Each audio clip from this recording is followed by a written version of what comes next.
And good morning and welcome to the Standing Committee meeting for Wednesday, September 8th, 2021.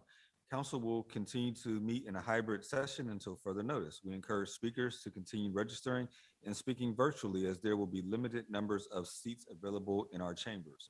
Our first order of business is public comment. I would like to remind all speakers that the rules of council state that comments are limited to matters of concern, official action, or deliberation, which are or may be before City Council, and profanity will not be permitted.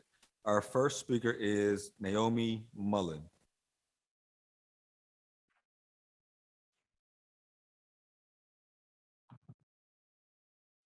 Currently on mute, Ms. Mullen. There you go. Good morning. Naomi Mullen of Bon Air. Can you hear me? Yes, ma'am. Hello? We can hear you.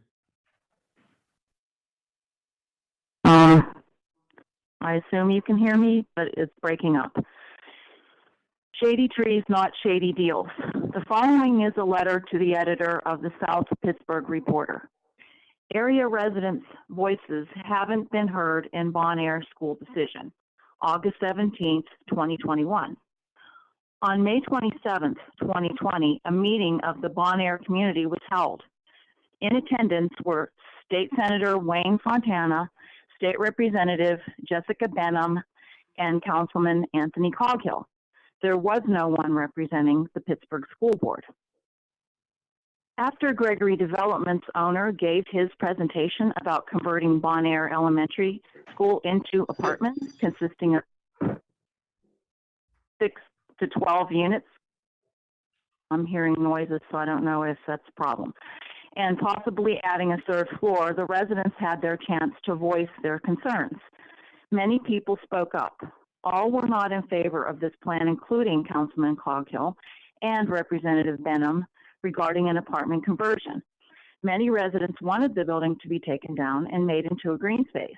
The Pittsburgh School Board approved the sale of the Bon Air School on April 29, 2021, without any input from the Bon Air community. The school board was fully aware that there was insufficient parking available, and this would be an obstacle to any reuse of the building unless the parking issue could be resolved. At the conclusion of the meeting, Ms. Benham and Mr. Coghill stated they would support whatever the community wanted. The school board took it upon themselves to approve the sale of Bon Air School to Gregory Development without any of the major issues being resolved and without Bon Air residents' concerns being addressed. The question that now comes to mind is, where does the Pittsburgh School Board have the authority to dictate what a community should or should not have? If the developer wants to turn vacant schools into apartments like they did at South High School, then they ought to inquire about the vacant Knoxville Junior High on Charles Street. It has all the facilities, a gym, a pool, a court, a parking lot, and a lot of space. It could be used for apartments, a community center, a senior center, voting, and much more. The bus stops are right in front of the junior high in both directions. The residents of Bon Air have spoken. Let us see what action the mayor's office or the chief executive officer, Rich Fitzgerald, do about this situation. Evidently, no one else's voices were ever heard. This was authored by Richard R. King, who lives in an abutting property to the school, and Frank C. Bernardini, who's the mayor of Mount Oliver, former Bon Air resident. He is dealing with the problems of Mount Oliver School, which was apartments and the hallways had excrement in them. The letter was also signed by 3 additional residents. Personally, I submit we property owners have been ignored and officially suppressed. It is fraud to claim there is community support when it was proven otherwise.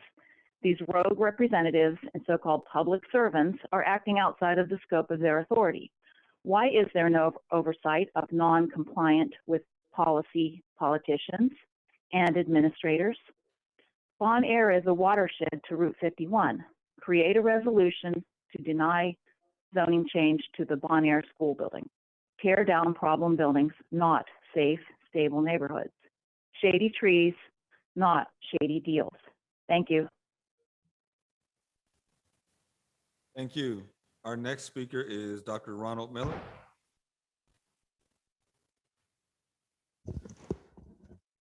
Dr. Ronald N. Miller, Belt Hoover, and Squirrel Hill, Global Intelligence Society, independent, non-party candidate for mayor of Pittsburgh 2021, Oxford and Pittsburgh, globalintelligencesociety.org.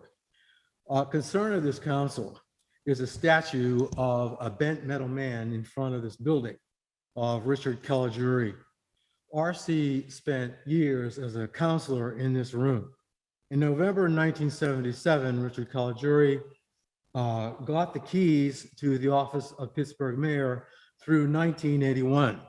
RC was not then a member of the Democratic Party DP. The DP did not want him to have those keys.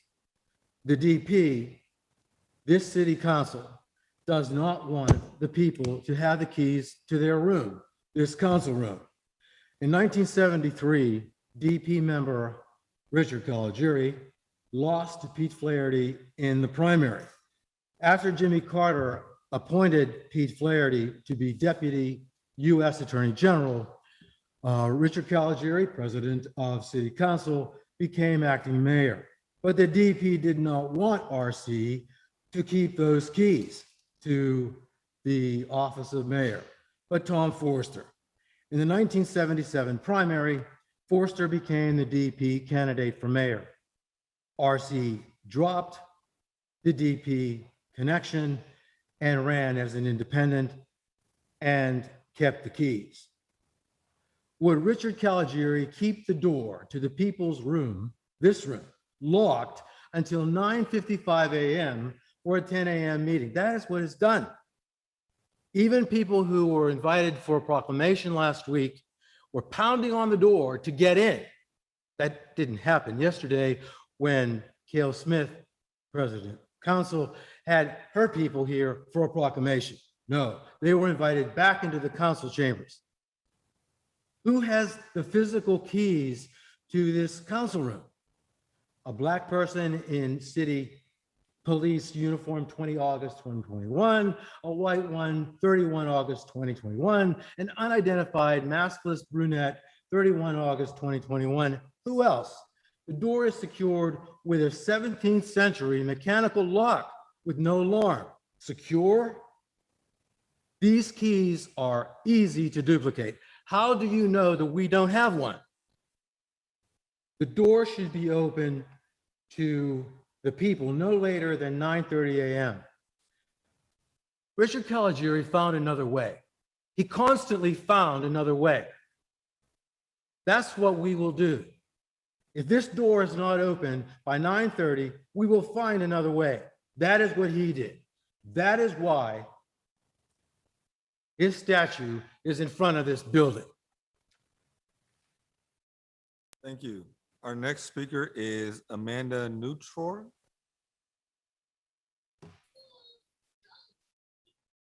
Good morning. Can you hear me okay? Yes, ma'am. All right, thank you. Good morning, members of council. Thank you for hearing me this morning. My name is Amanda Neutrauer. I'm a long-term Pittsburgh resident, the chair of Pittsburgh's Gender Equity Commission, a mother, and I've had a career supporting intersectional workforce equity for more than 8 years.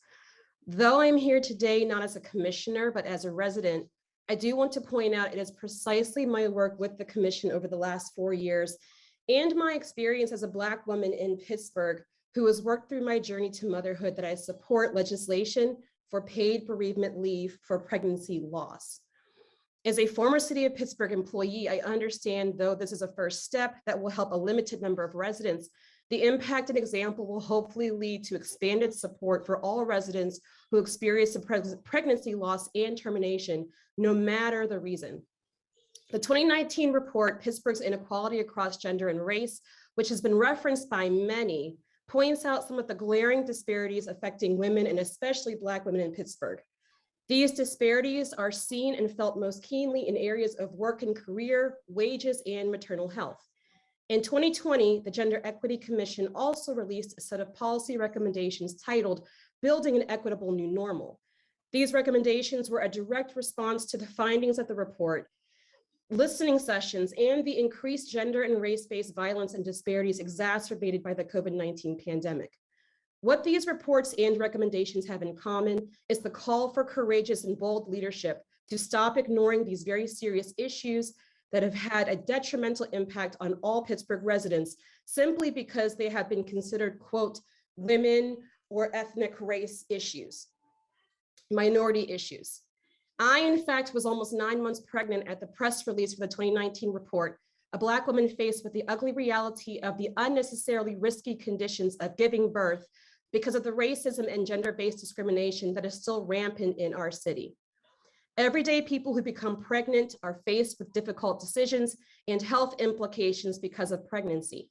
As someone who has lost a pregnancy prior to giving birth to a healthy, beautiful baby, I can tell you nothing can ever prepare you for the physical, mental, and emotional toll and rehabilitation needed just to take care of yourself, let alone return to the workplace immediately. Even worse is the feeling of isolation because of the stigma surrounding pregnancy loss and termination. Pregnancy health and healthcare is not and has not historically been a priority, which is why so many are suffering needlessly in silence.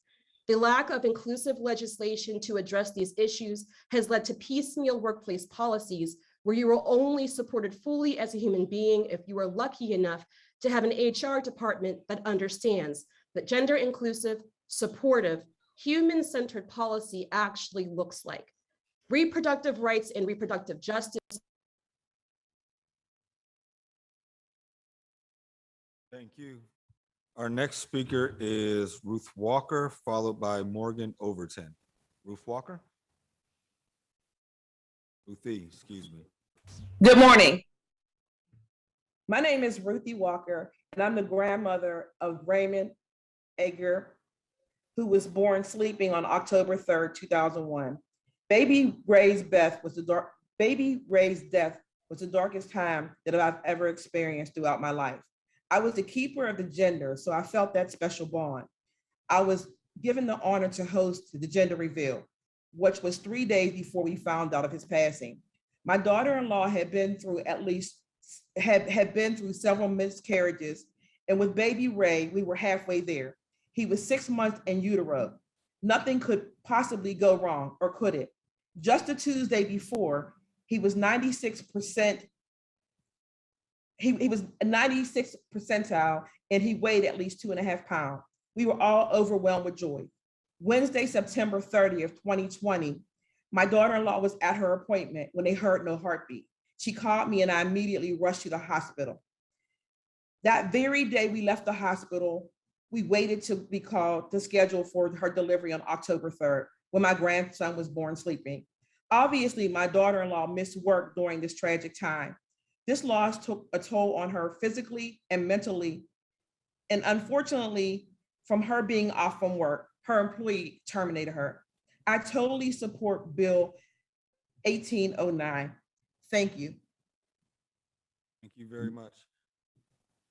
Okay. Our next speaker is Morgan Overton. Good morning, City Council. My name is Morgan Overton. I serve as Community Engagement and Policy Associate with the Maternal Health Team under the Jewish Healthcare Foundation. I serve as Vice Chair on the City of Pittsburgh Gender Equity Commission. And most importantly, I'm coming to you today as a Black woman from Pittsburgh. I make that last point because while we call ourselves a most livable city, we are faced with the fact that our maternal health disparities are higher than comparable cities and 3 times higher for Black women. I come across Black women who are afraid to begin families here because they don't know if they will make it out alive or if their babies will. Pregnancy loss, whether a miscarriage, stillbirth, or termination, is an unspoken heartache that impacts 1 in 4 families in the United States, regardless of socioeconomic status. Providing paid bereavement leave in the event of pregnancy loss intersects health outcomes and the financial security of working families. 3 days is a start, but as I quote Meghan Markle in her own experience with miscarriage, despite the commonality of this pain, the conversation remains taboo, riddled with unwarranted shame, and perpetuating a cycle of solitary mourning. I hope this legislation evolves to extend the time needed for all impacted city residents and their families to mourn with dignity and not worry about how they will make a bill payment or have food on the table.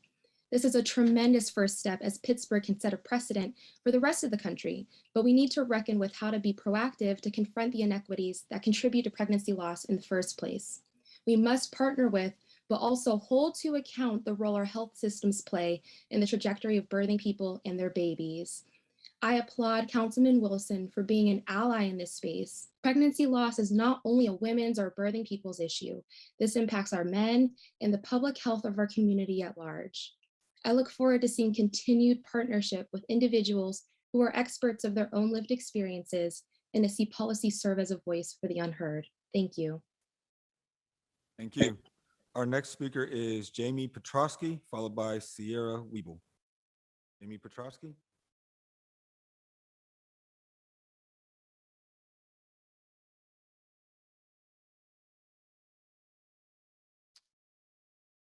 Do not see Ms. Petrosky, so we'll move to Sierra Weeble.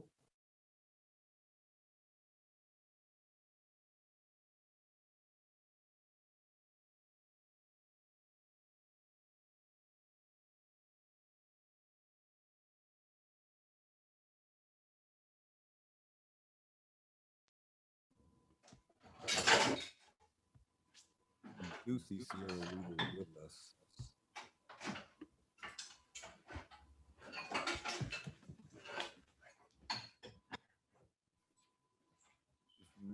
If she's not ready. Clara Weeble, I'm sorry. I thought there was an I on my sheet. I apologize. Clara Weeble. Hi, everyone. Can you hear me? Yes, we can. Hi, hi, everyone. My name's Clara. I recently moved to Squirrel Hill, so I'm in Councilmember O'Connor's district. Today, I'm voicing my continued concern with the allocation of the American Rescue Plan funds, specifically the lack of public process that we've seen. As someone who has been sort of in the loop and watching the moves to rubber stamp funds to groups with no accountability to the public, such as one PGH. Even people like me haven't really had enough time to read the bills that Lavelle has proposed, like, for example, the ones last week before the meeting on Tuesday or Wednesday to register and voice our concerns.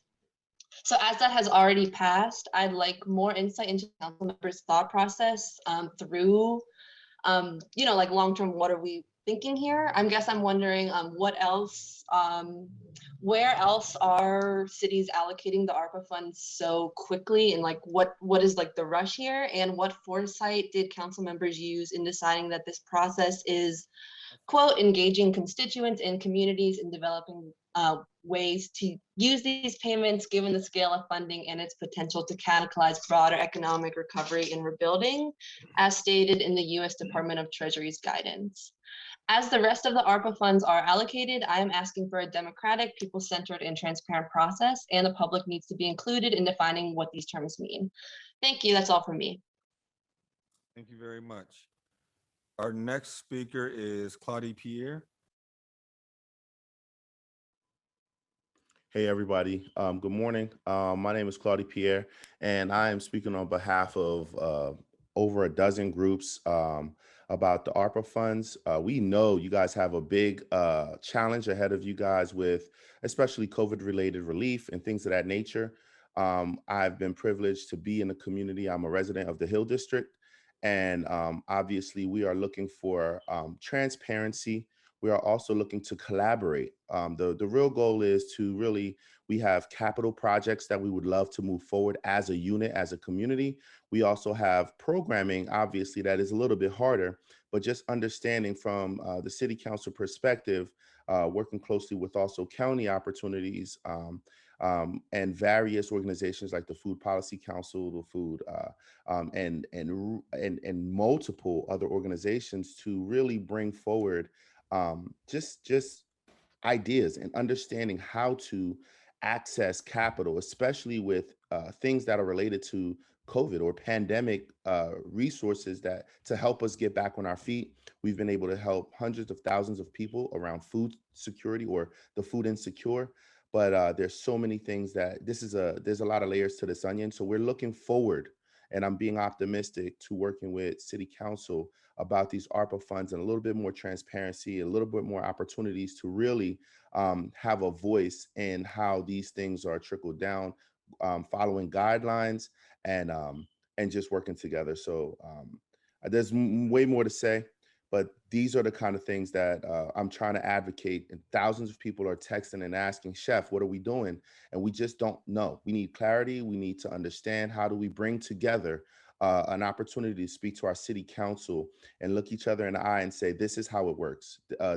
We need to be bilingual in this moment. We need to understand, obviously, from the municipality standpoint, what we need to do, obviously, and how to say it, but also from a people standpoint, how to get the messaging from our people to our people in the community. And that's all I have right now.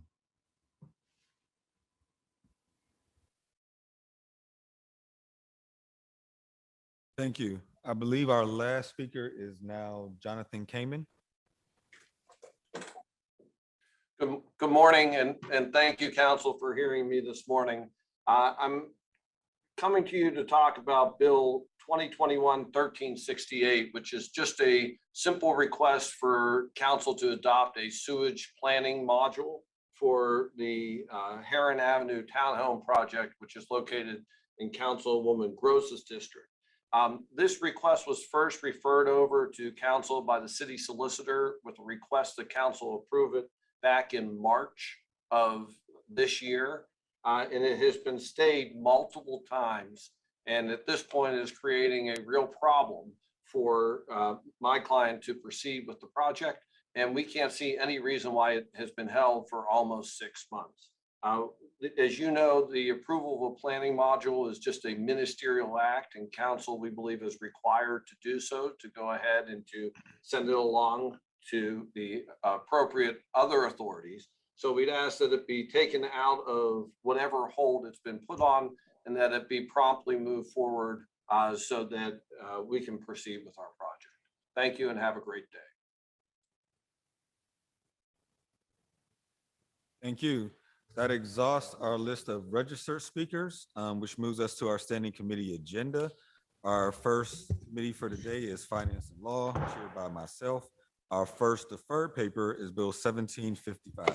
Bill 1755, resolution amending Resolution 112, which authorized the mayor and city solicitor to enter into a professional services agreement with McGrail Associates for professional consultant services in connection with billboard tax litigation by increasing the total spend by $170,000 for a new not to exceed amount of $363,200. May read the next. Motion to approve, very brief discussion. Need a second?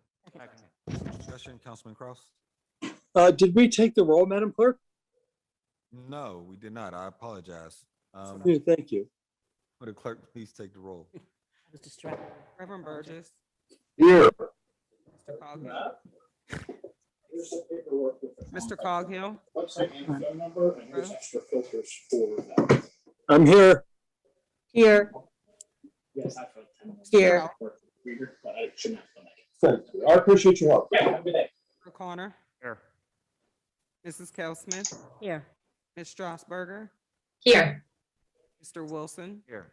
Mr. Lavelle, Chair. Here. 8 members present. Thank you. Thank you. Brief discussion on the bill. Yes. Thanks, Mr. Chair. Is there anyone here to speak to the bill? I think this is a continuation of legislation that might have been initiated through Councilwoman Harris and Councilwoman Rudiak. I just want to make sure that I have that correct. Thank you. I will look to see who is here. In the meantime, Councilman Wilson? I did attend the meeting yesterday about this, and it is, Councilman. It is regarding. Madam Clerk, the volume is extremely low today, and I don't think it's my device. Can you hear me? I hope not. You are. Are other members having difficulty hearing? Can you hear Yes, members in the chamber need to speak close to the microphone for us to hear at home. Yes, I concur. me? Okay, can you hear me? Not really, Councilman. He, Probably gonna be technical with David. there wasn't an executive session held yesterday, Councilman Kraus, and yes, you are correct that this is related to that. Okay. I apologize for missing the executive session. I just can't in good conscience spend any more money on that litigation. We are 5 or 6 years into it, maybe even a little more. Does anybody know? I mean, since we entered executive session, if members wish to proceed, that certainly is all well and good, and I'd be happy to relinquish the floor and just cast my vote as a no vote today. Okay, thank you. Any further discussion? Councilman Wilson? Yeah, I don't know if you can hear me, but I would just say that in attendance of that meeting, it was helpful to hear our, law express their opinion. And I encourage you to talk with them because it seemed encouraging to me. Okay, thanks, Councilman. Thank you. Any further discussion?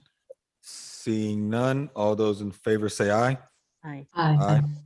Any opposed? No, Thank you. One in thank opposition. you. The bill receives an affirmative recommendation. Thank you. That moves us to Bill 1756.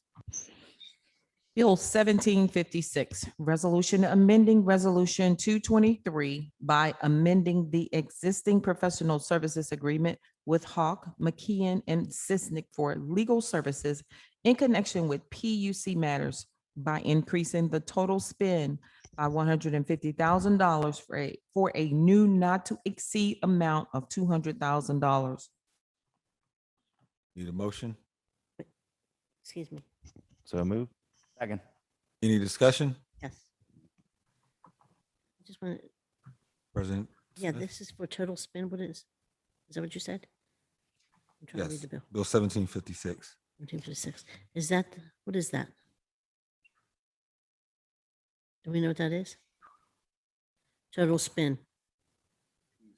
It's increasing it from 150 to 17 PUC 200. one. Oh, total spend. I'm sorry. I thought you said spend. I apologize. I'm sorry. Go ahead. I'm good. Okay. All those in favor say aye. Aye. Aye. Aye. Any opposed? Bill is recommended. Bill 1757. Bill 1757, resolution authorizing the issuing of a warrant in an amount not to exceed $50,000 payable to Community Justice Project for attorney fees in a non-monetary settlement of a litigation matter. Motion to approve, very brief discussion, please. Second. Councilman Kraus? Thank you, Mr. Chair. If everyone could speak into their microphone just the way Madam Clerk did, she came through loud and clear. I understand it's an inconvenience, but if members are having problems hearing, I suspect the public at large is having problems hearing. But thank you. Appreciate your consideration. Thanks. Thank you. Councilman Wilson? Yes, I believe the mic's been turned up now. Yeah. Um, David's working on So in learning more about this payment, this settlement of $50,000, I just want to bring awareness that this Community Justice Project. This was they didn't agree with the way CDBG funding was being spent, and so they essentially took us to court. This is the same group that we are currently working with our lead ordinances that we're trying to work through. This piece of settlement, although it says 50,000 here for the Community Justice Project, there was $1.5 million spent of taxpayer dollars on essentially to get to this point. So I hope that moving forward with entities that have concerns, that we can work something out before we spend $1.5 million of taxpayer dollars to get to the same point where we're at. So thanks. Thank you. Any further discussion? Seeing none, all those in favor say aye. Aye. Any opposed? Bill is recommended. Bill 1758. Bill 1758, resolution authorizing the issuance of a warrant in the total sum of $8,000 to Michael Matchett for outside legal services pertaining to zoning case. Motion to approve. Need a second? Council President, second. Or second. Any discussion? Seeing none, all those in favor say aye. Aye. Any opposed? Bill is recommended. That moves us to our new papers, the first being Bill 1799. Bill 1799, resolution authorizing pursuant to Chapter 210 of the City Code, the mayor and the director of the Department of Public Works to accept a donation from the Pittsburgh Vintage Grand Prix Association of Jersey Barriers valued at $9,349.20. Motion to approve. Second. Any discussion? Seeing none, all those in favor say aye. Aye. Aye. Any opposed? Bill is recommended. Bill 1800. Bill 1800, resolution authorizing the issuance of a warrant in favor of Paul Surgit in the amount of $4,999.29 in settlement of a claim for damage to a parked vehicle from a city ES vehicle on January 5th of 2021. Motion to approve. Second. Any discussion? Seeing none, all those in favor say aye. Aye. Aye. Any opposed? Bill is recommended. Bill 1801. Bill 1801, resolution authorizing the issuance of a warrant in favor of Daniel Williams in the amount of $5,775 in settlement of a claim for damage to a stopped vehicle from a city fire vehicle in emergency response on July 11th of 2021. Motion to approve. Second. Any discussion? Seeing none, all those in favor say aye. Aye. Aye. Any opposed? Bill is recommended. Bill 1802. Bill 1802, resolution authorizing the issuance of a warrant in favor of Meyer Unkovich Scott for professional legal services in connection with ethics hearing board matters for an amount not to exceed $12,259. Motion to approve. Second. Any discussion? Seeing none, all those in favor say aye. Aye. Aye. Aye. Any opposed? Bill is recommended. Bill 1803. Bill 1803, resolution authorizing the mayor and the director of the Office of Management and Budget to enter into an agreement with one PGH for the completion of a guaranteed personal income project as approved in the City of Pittsburgh's American Rescue Plan at a cost not to exceed $2,500,000. Motion to approve. Second. With Any- discussion. With discussion, Council President? Yeah, is someone here to discuss? So I see Chief Powell, she may be here to discuss this matter. And I believe Mr. Beasley may be here to discuss the matter. Great. So I just have a few questions. Could you talk a little bit about this so the public knows exactly what we're doing? Because I am getting a lot of phone calls about it. A lot of people are angry. They feel like we are identifying predominantly Black women who will benefit from it. And they feel like there's a lot of people that don't fit that category in terms of race, but that do fit the category in terms of suffering and struggling throughout the pandemic. So I think we need to explain to the public exactly what we're doing and why we're doing it and how we've identified the people that would benefit and what would happen if somebody needed it, the funding, and maybe they're Latino or maybe they're a male or whatever. I mean, because I got a lot of calls from actually males as well. So could you explain a little bit? Sure, Oliver. So Oliver Beasley, our policy analyst in the mayor's office, has been tremendous in working with the mayor and other stakeholders across the country to build the idea. I can talk a little bit about it, then pass it on to Oliver. But as speakers mentioned in public comment earlier, per the report that the Gender Equity Commission in the city put out, we know that our city, when it comes to educational attainment, when it comes to health outcomes, when it comes to maternal outcomes, that Black women are disproportionately affected by these stressors and inequality that happens in our systems here in Pittsburgh. The guaranteed basic income program that we're putting together would be explicitly to address the concerns raised in that report, as well as the issues that we know, again, as speakers said before me, through their lived experience, that we would be able to address again through this program.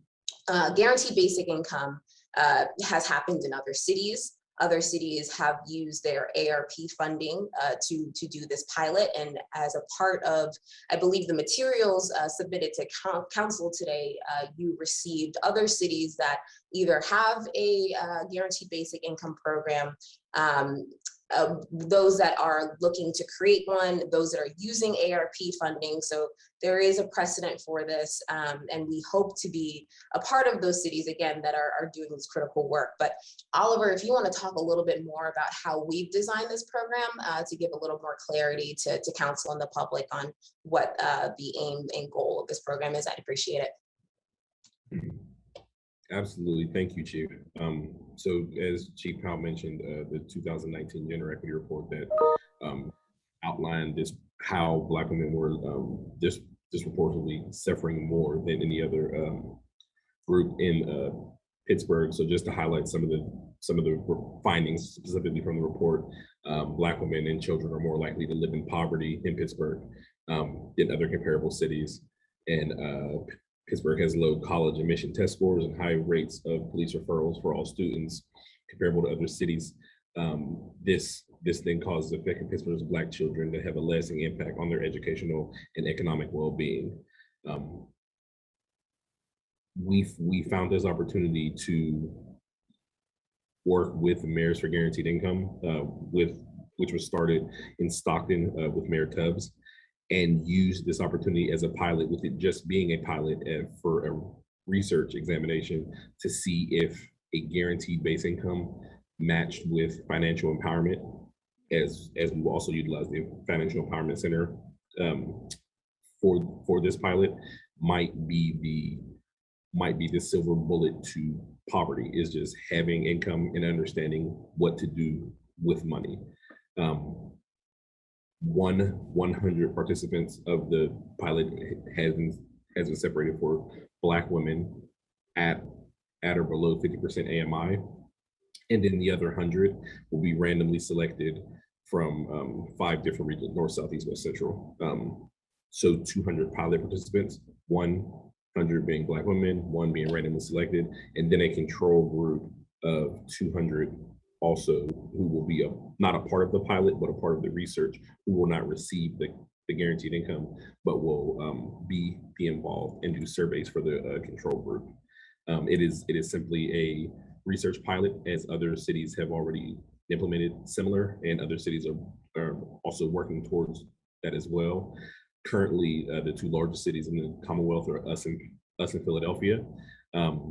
And we have bounced ideas off each other and work with each other to see what makes sense to move this forward. And then lastly, I would just like to say, been in contact with other municipalities, other cities, and the state itself, so that people who are already on receiving benefits are not adversely affected by this pilot, since it's just a research pilot. And I'm happy to go into any other further details of any or answer more. I'm good. I just wanted to make sure you explained to the public, because I don't know if anybody else, but I know at least one other member mentioned that they were receiving a lot of phone calls. A lot of people were angry. But a lot of people were also wondering, how can they apply for the funding? How can they get the help, and how soon will it be available? Could you explain a little bit about that and explain to people what the process would be to actually apply? Surely, yeah. So there's actually not an application process. With us utilizing the help from the Financial Empowerment Centers, they have the data for the people through the city of Pittsburgh that they have served. And then we worked with a marketing systems group that is just going to target populations, certain subsets of population within the city of Pittsburgh that is reflective of city of Pittsburgh, and it's going to be randomized. There is no way to apply to it to keep it fair. And if I may, Council President, add, taking a big step back about why this is important. We've talked about the population we want to serve, but the idea for a guaranteed basic income pilot is to push toward universal basic income. For a lot of our government programs talking about SNAP or WIC or TANF, it's very restricted on what you can actually spend that money on. So say for, SNAP in particular, there are only certain foods that you can spend your money on. For a family that's struggling, the ability to use that funding in an unrestricted way is critically important, which is what you can't do now in government funds. So, thinking back on the example when we were talking to other cities where, say a participant of the program wants to use funding to get their kid a new uniform for school, or save up money for a washer machine that they need to wash those clothes for that uniform. There is no government program that helps you buy clothes or helps you buy, a washer machine. The idea is to ensure that people utilizing government funding are able to do so in a dignified way, so that they're able to address the needs that they see fit for their family to push them out of poverty. Again, the idea, to have these pilots all across the country is to show that they work. A lot of the concern, and I know that you and other council folk, as well as, the mayor's office, we perceived, concern. How do we know that these folks won't use it on, XYZ things that aren't, deemed as poverty alleviating, materials or purchases? Research shows that it's literally less than 1% of people that use funding for, some of those quote unquote unsavory things. It's people utilizing the funding, again, to make sure that their kids are clothed, to make sure that they're able to take their kid to soccer practice and pay for the funds and fees there.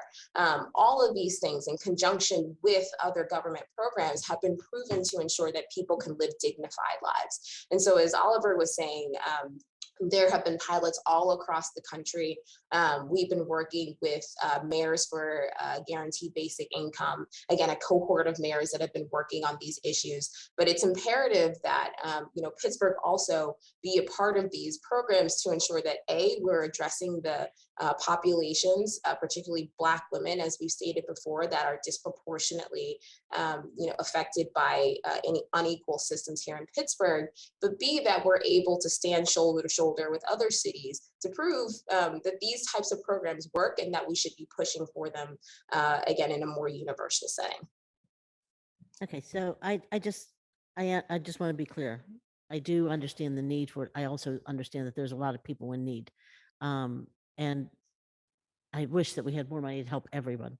But I think that this is a start for us to look at how we can do, as you mentioned, it's a pilot program. But now I'm going to also talk about the nonprofit that we're allocating the funding to.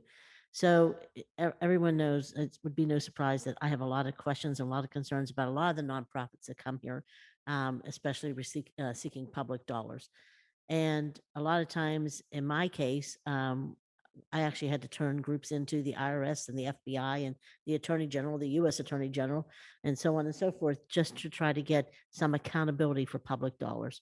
So with that said, I'm going to ask that we get a copy before final vote of the 990s, and to make sure that this group has filed their current 990s with the federal government, because not filing your federal 990s on time is a red flag. That something would not be appropriate with the nonprofit, or it could be in question with the nonprofit. So I'll ask that we can just at least get a copy of the federal documents for the 990s prior to final vote. Absolutely. Thank you. Thank you. Any further discussion? Councilwoman Gross. Thank you, Mr. Chair. I share some of Councilman Smith's concerns about the nonprofit structure, but let me back up and say that I am enthusiastic about the pilot to do a general basic income, and I'm completely comfortable with doing it as a pilot project. It cannot include everybody at this time. We do not have the funds in hand.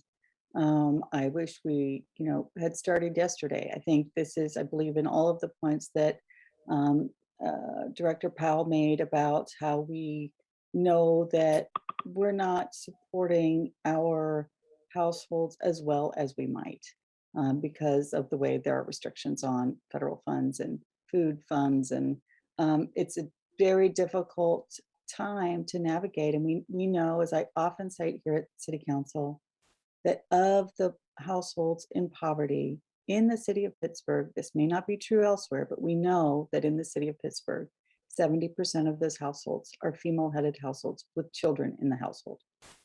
So I think it's long overdue. I'm enthusiastic to see the program.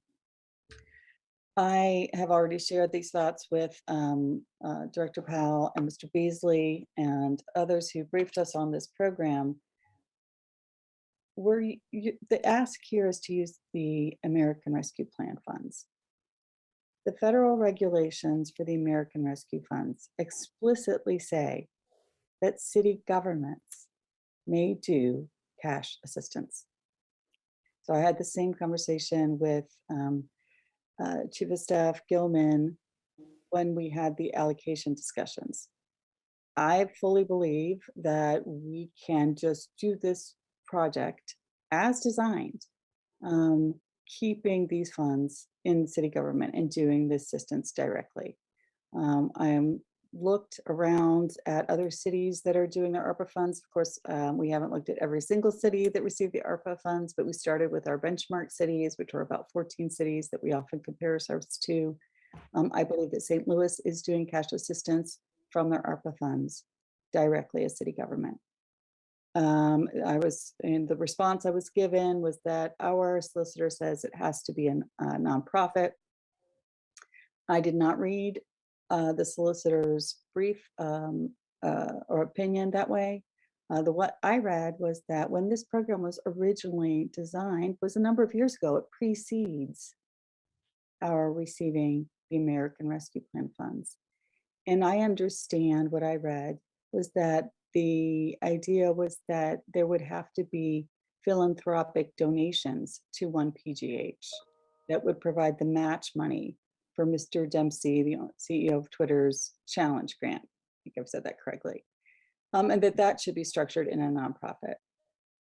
But those philanthropic contributions were never received. And so there's actually no need for it to be housed in the nonprofit. I understand that there was a $100,000 kind of operating grant received by Mr. Dempsey from Twitter, and that is paying for some staffing that helped do the kind of experimental study. And I've forgotten that woman's name who briefed us. I apologize. But, and that looks okay to me. But that I am uncomfortable voting to write a check of $2.5 million to an untested nonprofit with zero track record and no experience managing $2.5 million. And that, that's what our city treasurer does. We have all the checks and balances, we have all the accountability, we have all the transparency. And I think that is the appropriate place to house the American Rescue Plan. You will also hear me making a similar argument about all of our other transfers that we, as the city council, it is our responsibility to ensure that there is adequate control. And by controls, I mean the accountability, the transparency, the reporting back out to the public.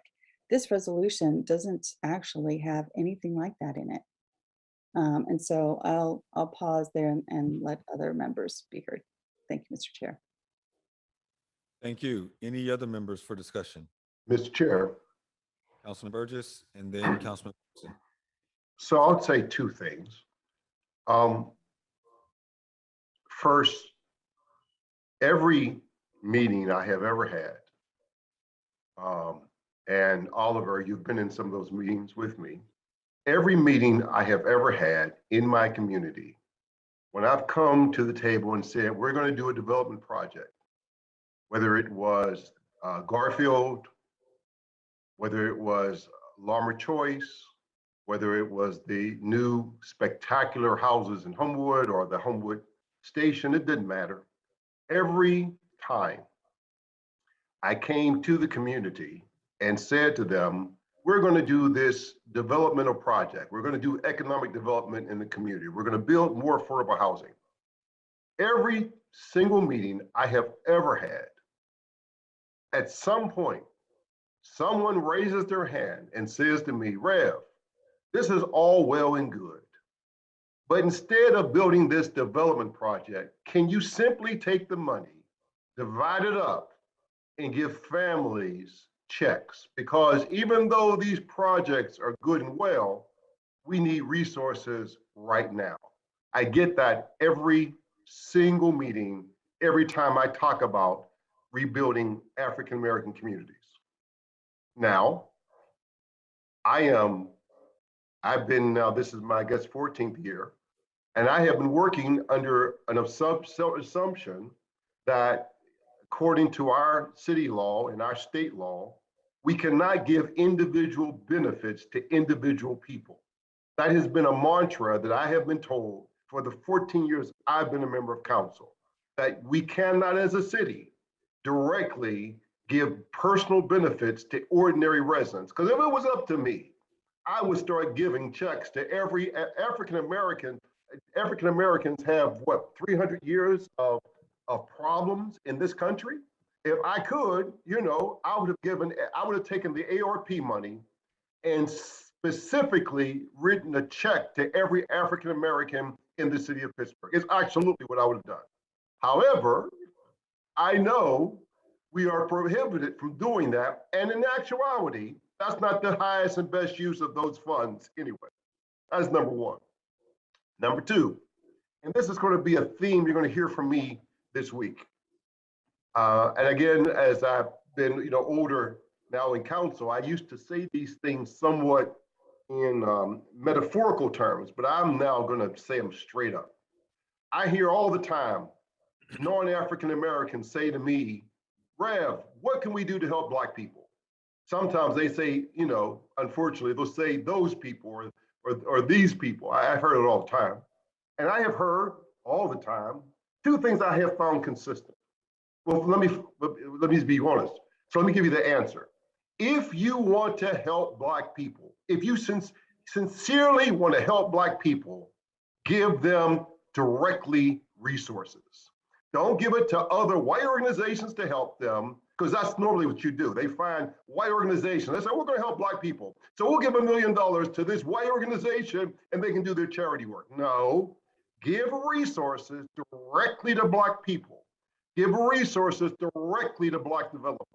Give direct resources directly to Black families. Give resources directly to Black businesses. If you're serious about helping Black communities, then build the Black community, as Councilman Lavelle and I have been saying, rebuild Black communities with Black people and for Black people.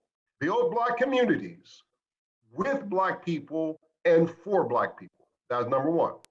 Number two, and I mean this sincerely, I don't want to cast any aspersions, but I've always found in my experience, whenever it's time to really help Black people, give them money, we're going to always find reasons not to do it. That's what I hear. I've heard that most of my life, you know? Oh, no, I would do this. I really would do it, but nah, can't really do it. Right now, we have in our hands a time to directly impact the most vulnerable people directly. We have this moment to impact their lives. There should be no discussion about technicality. That ship has been, we've talked about that for 300 years of why we could do it, but we're not gonna. Now, in front of us is the opportunity to change lives. Shame on us to spend a moment talking about anything other than changing the lives of these Black women and their children. There should be no conversation about anything else. Let's vote this through. Let's get this legal process, legitimate process up and running, and as fast as we can, with no other conversation. Because any conversation that doesn't say, that says, I want to delay, I want to wait a month, I want to wait a year, I want to wait 300 years, I hear them all the same. That's no. It's a fancy way of saying, I would do it, but no, I'm not going to do it today. Let's not do that. Let's say, okay, let's help Black people as fast as humanly possible. I rarely see that happen. That's not been my life experience. My life experience says to me, whenever it's time to help Black people, well, I would want to do it, but I kind of can't do it this way. I've heard that since I was 12, 5, 8, 20, 30, 50, all of my life. So I'm going to say today and on Thursday at a post agenda, you'll hear me say these same things. We, America, the city of Pittsburgh, is deliberately, and with planned effects, starving Black people in Black communities. It's not accidental, it's not happenstance. It's not that they're less intelligent, it's not that they do have less opportunity, and they have all that less opportunity because it's white institutional, it's white privilege, it's institutional racism. It is choking the Black community in Pittsburgh. It is making it the worst place for Black people to live. Now, this is not a panacea. This is a very small step, but an important step to say in the city of Pittsburgh, we are now going to begin a process of directly doing the best that we can to give resources to Black people. This is a symbolic step, intermediate step, but an important step. I fundamentally know this is the right thing to do. I will support this. I would use ARCO money. I would use bond money. I would use city money, whatever the solicitor says we can use, I would do it. I would triple it if possible. This is the right thing to do at the right time. I'm sorry for being so strong about this, but this is, giving resources directly to Black people, giving resources, not through intermediates so much, as much as we can. Sometimes, we have to, but as much as we can, giving money to Black families, to Black businesses, to Black organizations as fast as humanly possible. That's what we should be doing in large amounts. And I'm going to be saying that all week. Maybe I'm going to be saying that all the next couple of years. All right, thank you for this moment. I'm in support. I will vote yes, and I urge my colleagues. Thank you, Councilman Wilson. Yes, I just want to express my support for this bill and these allocations that we made. My understanding is that the way that the distribution of funds will be spent is based on not race based, but race conscious. And so, with those efforts in mind, especially with continually pointing back to the gender equity report, those payments will be distributed accordingly. And looking forward to the results of the study. Now, in terms of the process that we're using to take ARPA funds and move them over to a nonprofit entity, all members were sent something recently that I thought was interesting, where it shows the other cities that they're partnering cities or cities that have the same basic income. I believe they call it GBI, Global Basic Income programs. And so I'm looking at a chart here that's looks like it's well over 15 cities that are using external nonprofits to distribute funds. So it looks like this is right in line with other cities, and also most of them are using ARPA funds, or to be determined. Maybe they are using other strategies like Councilman Burgess has mentioned. Any way that we can distribute funds so that people can make ends meet and fill the gap for certain needs to alleviate poverty. I'm in full support. Thank you. Any further discussion first round? Councilwoman Mr. Frost. Chair. Thank you, Mr. Chair. I just wanted to express my support for this program. I'm incredibly supportive for the reasons we've already heard, so I won't belabor that point. But what I will say is that, a lot of people are wary of pilot programs. I understand that. And is this the best way to make the most impact for Pittsburghers? It's a really good start, but I understand how some people could feel like it's a drop in the bucket compared to what is needed. However, I think the power of this program is that, as was mentioned by Chief Powell, is that it is part of a program that other cities are also implementing. And it's not as if we're just going to run this program and then turn off the funding and that will be it. The power of this comes with us, in addition to other cities, being able to demonstrate and show through real data collection information how this money is being spent, or how the lives are, not exactly how the money is being spent necessarily, but how lives are being improved through this program.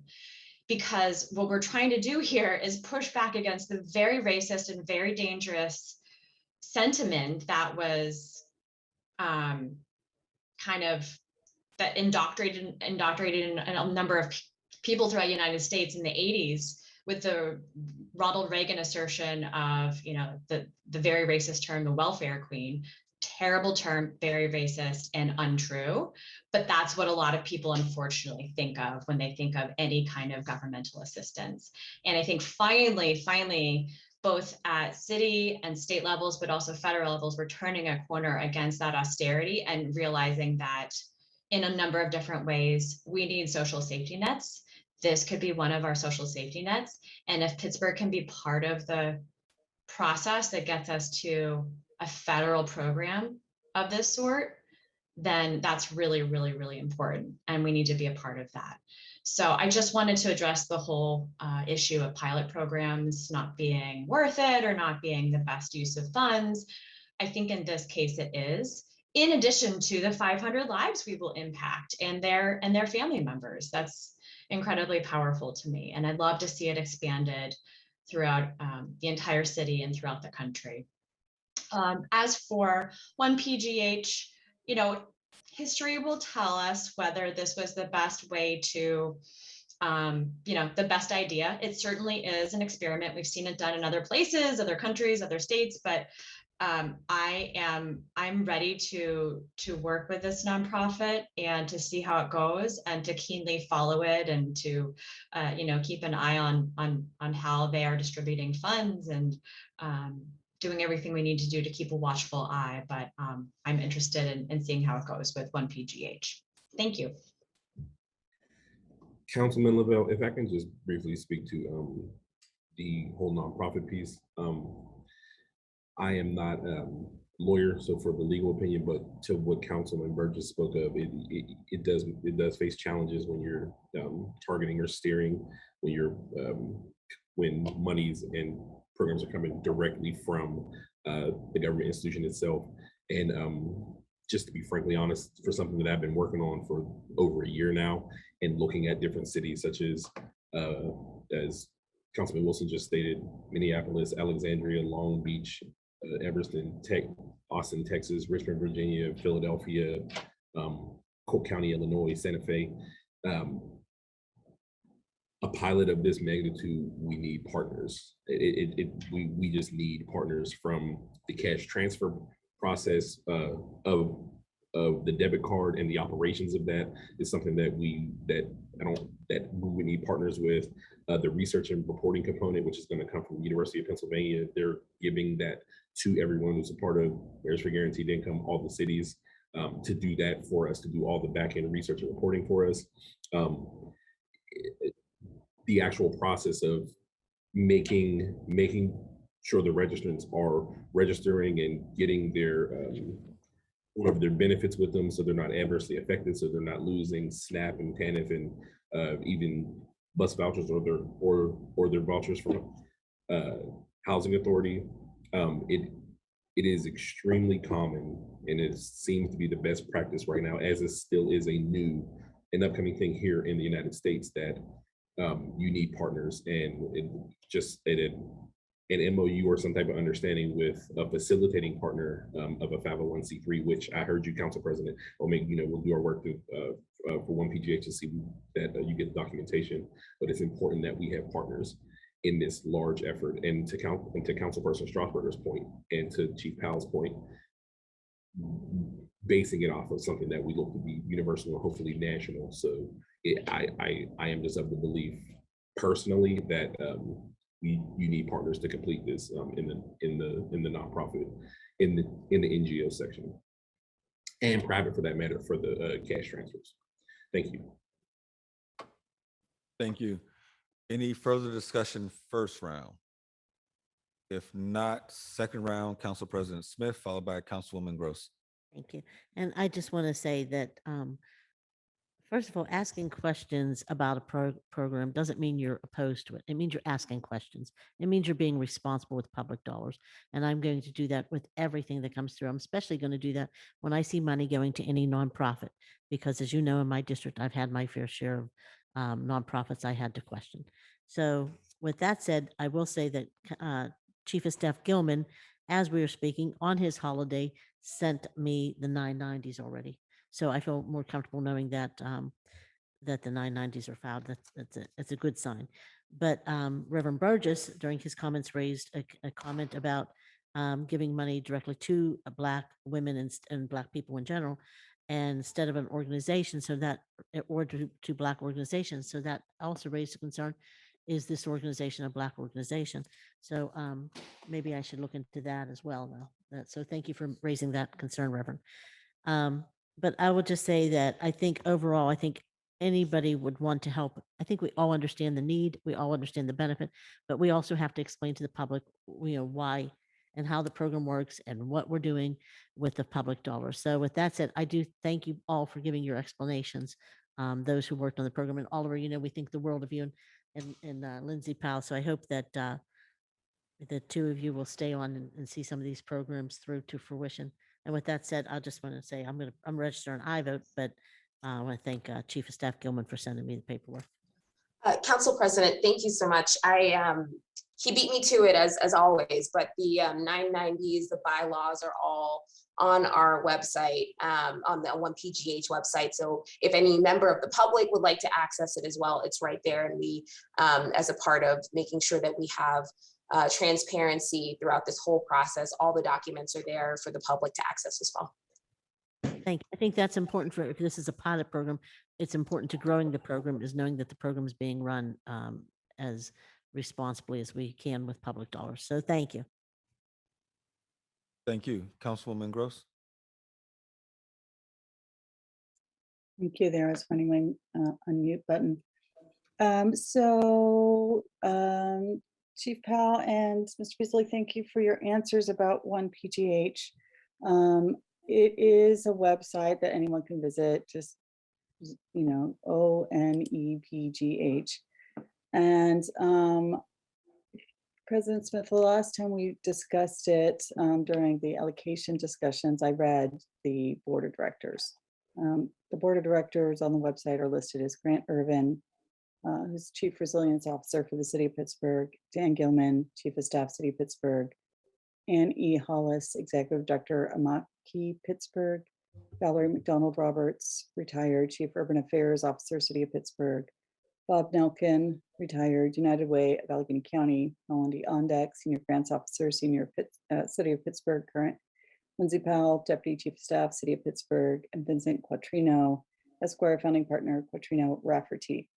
When I had my briefing, Chief Powell, you weren't in the Zoom room, and I asked for the board agendas and board minutes of the board meetings. I don't believe those were sent to me. Did you receive that request? I didn't receive that request, but we can send those over to you immediately after this meeting.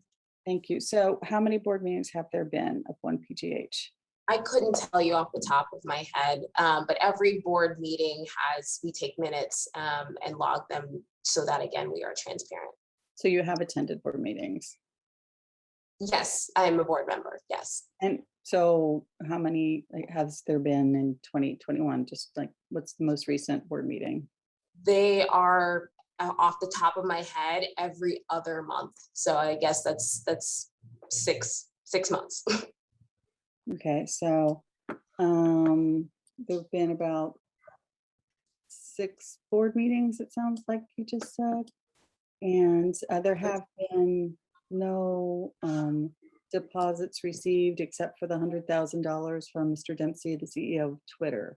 There are other deposits. So One PGH has other projects that they have that they're running outside of the ACE PGH pilot. So we have received grants and grants for other programs.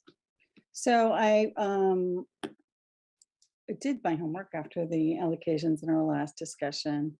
And I believe the last 990 refers to the fiscal year of December 2019. So there's not a 990 for fiscal year 2020, which is allowable under IRS rules. But it doesn't give the public nor council a picture of the kind of current financial transactions. As soon as the 2020 990s are completed, they'll be up. Again, as a part of being a transparent, not-for-profit, we want to ensure that that information is readily available to the public. So as soon as it's ready, it'll be up as the 2019-19 was.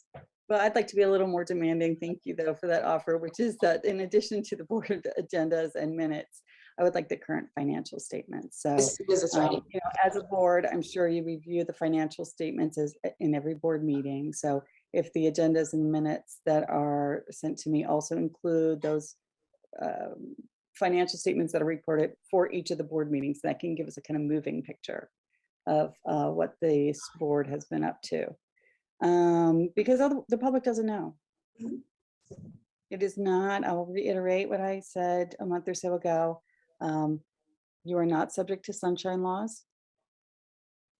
There's no recourse for citizens to attend the board meetings. There's no recourse for the citizens to contact you as private corporate board members. And there's no transparency except for this, you can see multi-year delay. And right now, those agendas and meeting minutes are not posted on the website. When you look at the PWSA website, a municipal authority subject to Municipal and Authorities Act and Sunshine Law. When you look at the URA board website, with it being a municipal authority subject to Municipal and Authority State Law and Sunshine Law, you can see all of the agendas. You can get the agendas in advance. You can attend the board meetings. You have the right to public comment, and the board must listen to you. And the media as well gets those eyes on the business of that organization. And none of that is true here. So while we have your promises of a very, very fine project that I'm highly enthusiastic about, I cannot support it being managed by this nonprofit with federal funds that directly allow in the federal legislation cities to do this exact program directly with full public oversight. So I think I'll rest my comments there, but I do appreciate it. And if you could get council, I think all of council, those records that I requested, I appreciate it. Yeah, we can, Councilwoman, we can absolutely get those documents you requested and work to get them on the website. I did want to say, in response to some of your concerns about transparency when it comes to ARP dollars, and this is where someone, Patrick probably from OMB can be a little more helpful than I, but just in terms of accountability and how for every expenditure of funding, whether it is URA, PWSA, or One PGH, the expectations of how you document and account for every single dollar, every single cent spent will also be applied to One PGH. So Patrick, if you wouldn't mind maybe talking a little bit about, at this point, I know we're still waiting for final rule from the federal government. That's a little out of order for guests at the table to then ask and bring other people to the table. So Mr. Chair, if another council member would like to pursue that line of questioning, that's my apologies. I was just trying to respond to your question, but I can absolutely hold that. Thank you. Is there any further discussion from members? Mr. Chair, Councilwoman Strasburger? I'm interested in hearing what Mr. Cornell has to say to answer that question. I'm very interested. Thank you. Thank you, Mr. Thanks. Patrick Cornell, Assistant Director of the Operating Budget in the Office of Management and Budget.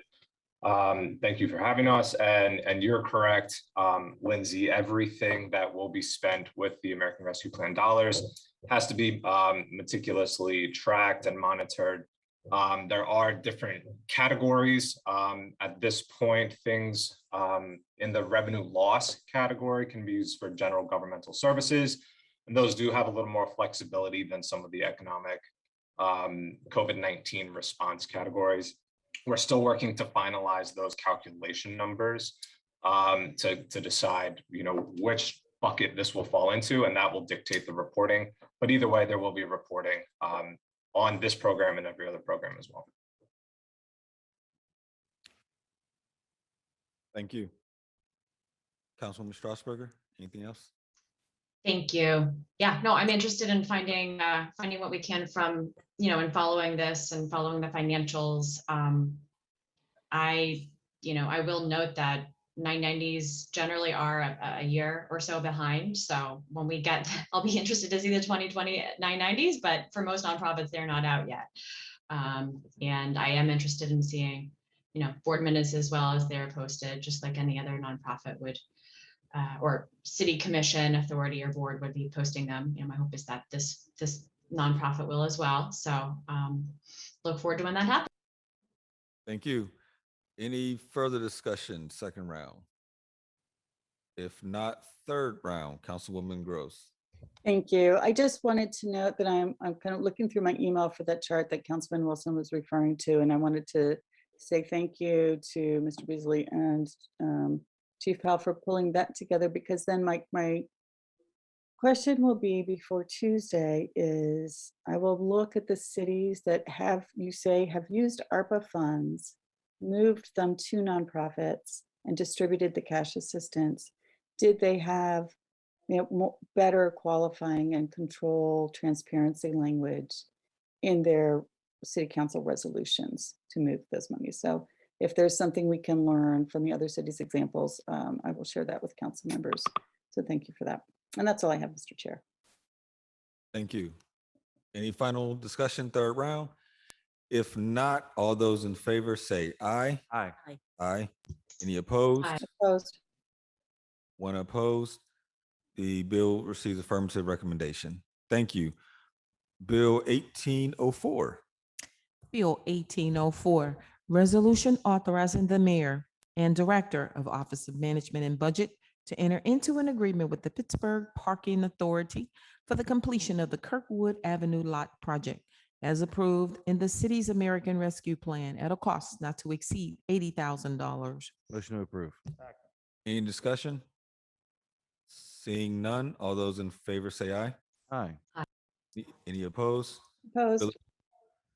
One in opposition. The bill receives affirmative recommendation. Bill 1805. Bill 1805, resolution authorizing the mayor and director of the Office of Management and Budget to enter into an agreement with the Pittsburgh Water and Sewer Authority for the completion of lead line replacement projects as approved in the city's American Rescue Plan at a cost not to exceed $17,500,000.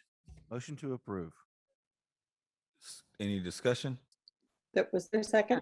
Yes. Was it? Yes. Councilman O'Connor seconded. Yes. Discussion, Councilwoman Gross, followed by President Smith Thank you. and Councilman Strasburger. Thank you. So again, I will be revisiting some of my comments from last month when we discussed the allocations.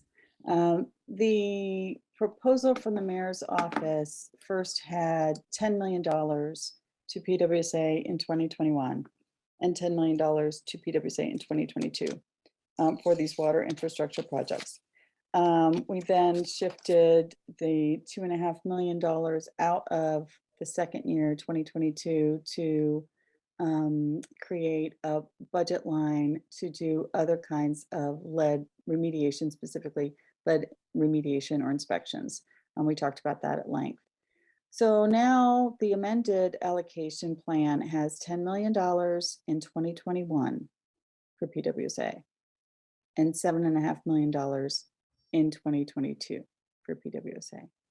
This resolution is asking for permission from council to authorize both years' transfers. unnecessarily. PWSA is not going to spend $17.5 million by December 31st on water main replacements.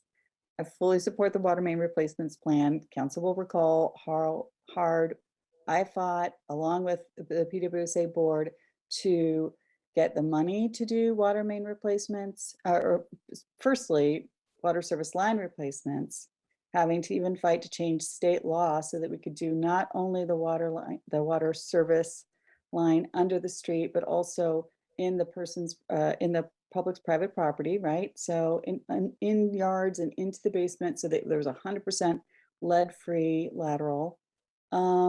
And so far, PWSA, I think, has done over 8,000 of the households. We're well over half of replacing all of the lead laterals in the city.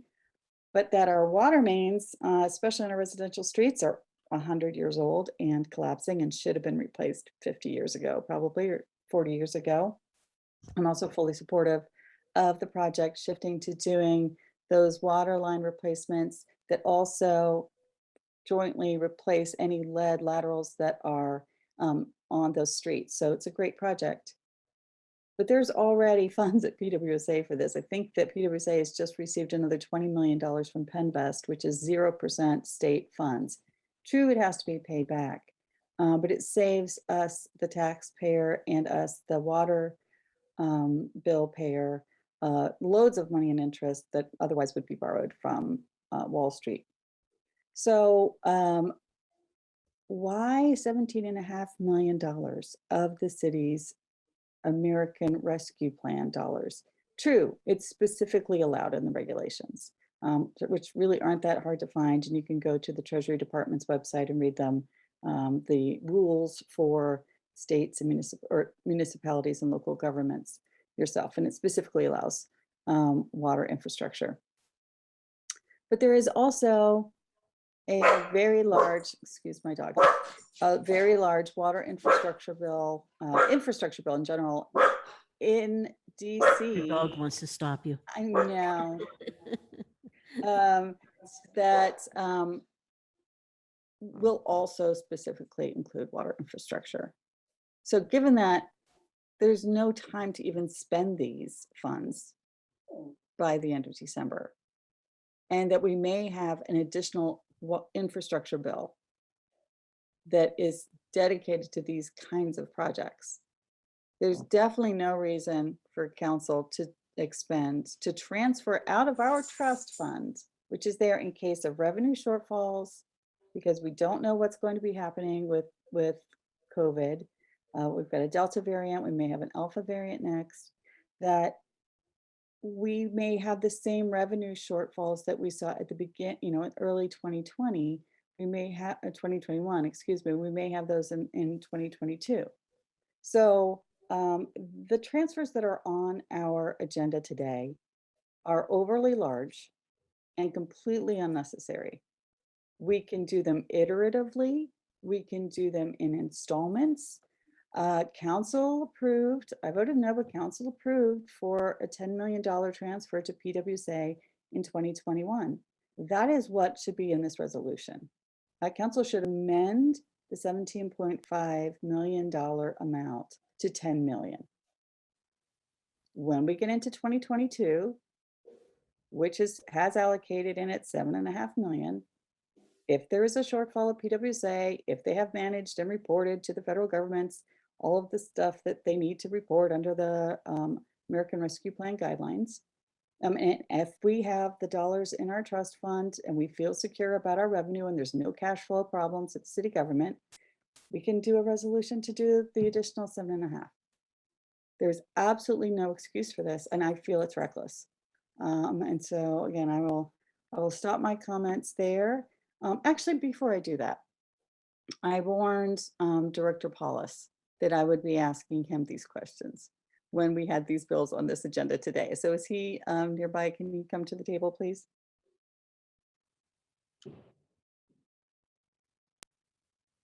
Director Paulus? Councilwoman, unfortunately, Director Paulus is with his baby at the doctor at the moment. Oh, She's sick I'm today. sorry to hear that. Yeah, but I'm Sorry. happy to answer any questions. Well, I hope he relayed my questions to you. I asked him specifically, and I kind of detailed exactly what it was, that I said, I'm going to be asking for a cash flow statement of the ARPA trust fund. And he was careful to say, well, what does that mean to you? Because, I'm not a financial professional the way you all are. I said, to me, that means that at the top of the one column, it says kind of what the balance was in the ARPA trust fund, like June 2021, right? Because we'd received the funds late May or early June. And the next column is July 2021. And the next column is August 2021, September, October, and you keep going all the way through to May of 2022, because that's when the city receives its next installment of $167 million. So I think I'm correct that it was 167 million. Sometimes I get the number, I forget what the exact number was. That is So correct. we received, so by June on your spreadsheet, it should say like 167 million. And then if there's no additional deposits to it, but then what are the expenditures out of it? Now it's my. At this point, oh, sorry. I Go ahead, apologize. go ahead. No, go ahead. As of this point, zero. There have been zero expenditures out. Okay, so the top row of the spreadsheet that is the operating budget that says workforce stabilization, have those dollars not been expended or used for payroll? That transfer has not occurred yet. Okay, and when do you expect it? We are hoping to work through the details this week, and then, work with the Department of Finance to make the transfers in the controller's office as soon as possible. So that does not actually require a city council resolution, correct? Correct, to my knowledge. Because it's operating, so it's just done administratively, and that is around 20 million. 20 workforce reduction. That single line in the allocation plan for 2021 that council approved is $25,626,772. Correct. And so that's what you're looking to transfer this month. Yes. All right, so I'm going to move that in my little cash flow spreadsheet that I have on my desktop, which I won't subject the public to, but I'll move that over to September. So what I'm seeing here is that this month you have the 25,627,000 or so for workforce reduction. But then there are other operating funds. Are you working to move those as well? Yes. And can you specify which ones, please? Sure. So at the end of August, the 3% wage increase for non-union positions was paid out to non-union employees. I'm sorry. I'm sorry. What? You've confused me already. You told me you hadn't moved any of the funds out. So those funds have been paid. Right now, the city's fund balance was absorbing that until the transfer is complete. Got it. Okay. So in addition to the 25 million, there will be this additional $1,116,000. That is the second line of the allocation. That's the 3% wage increase.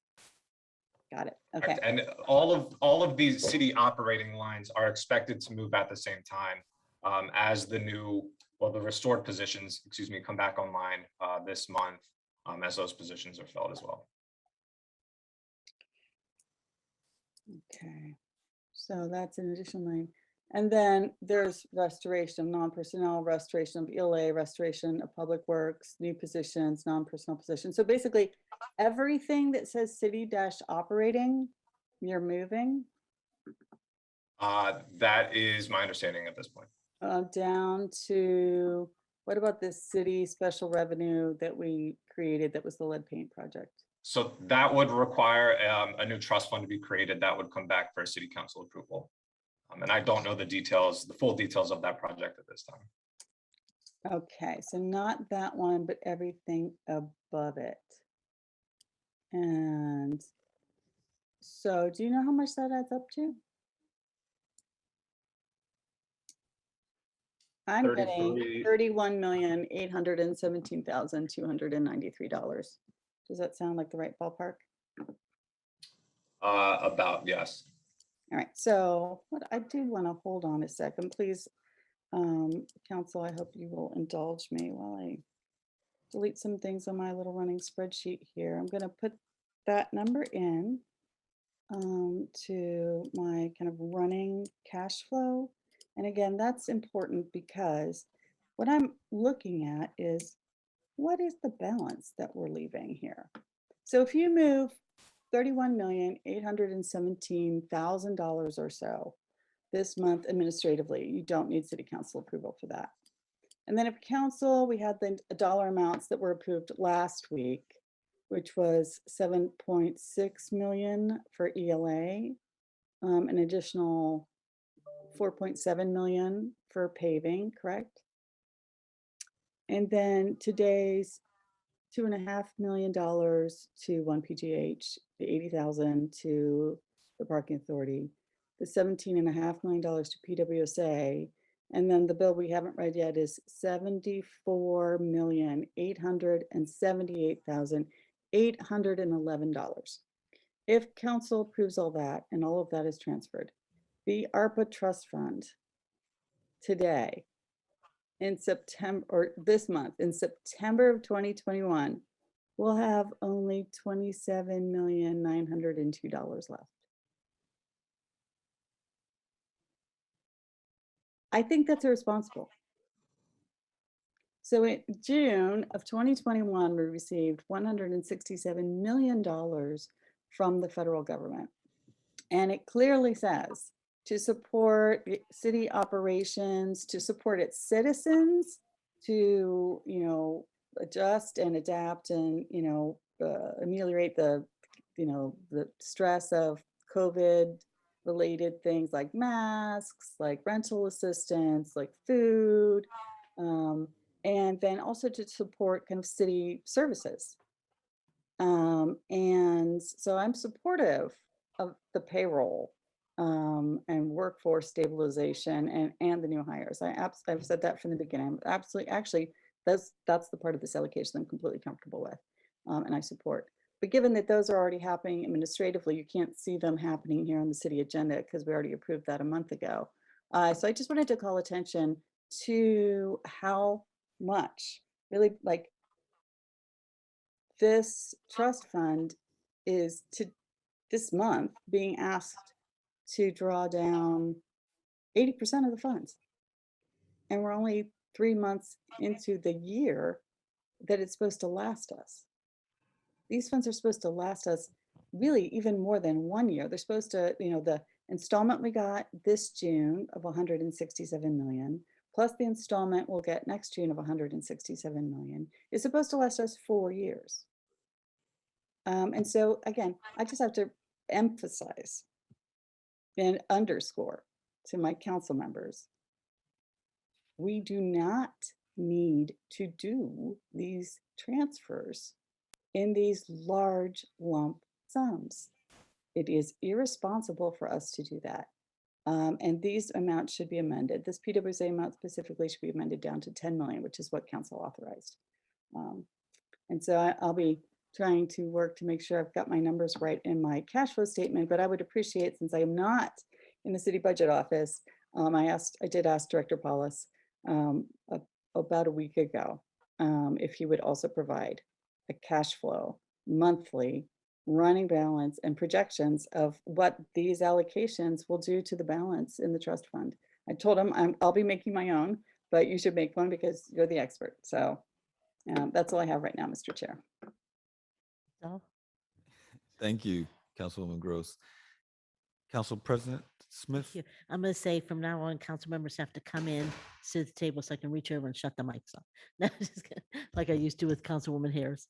But I do have some questions. I do want to say that, but I will wait until I talk to Chief of Staff Gilman, because the only comments and questions I have are related to the the cooperation agreements between the BWSA and URA and the city. And so I'm going to talk to him about those. Get that information. I'll place my final vote next week. Thank you. I'll abstain today. Thank you. Councilwoman Strasburger.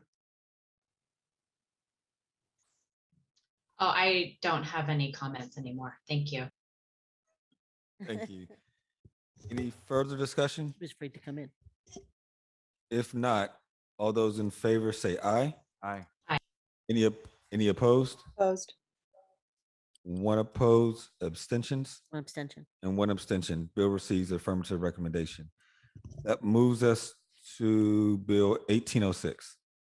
Bill 1806, resolution authorizing the mayor and director of the Office of Management and Budget to enter into an agreement with the URA for the completion of projects approved in the city's American Rescue Plan at a cost not to exceed $74,878,811.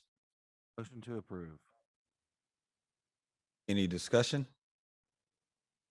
Councilwoman Gross.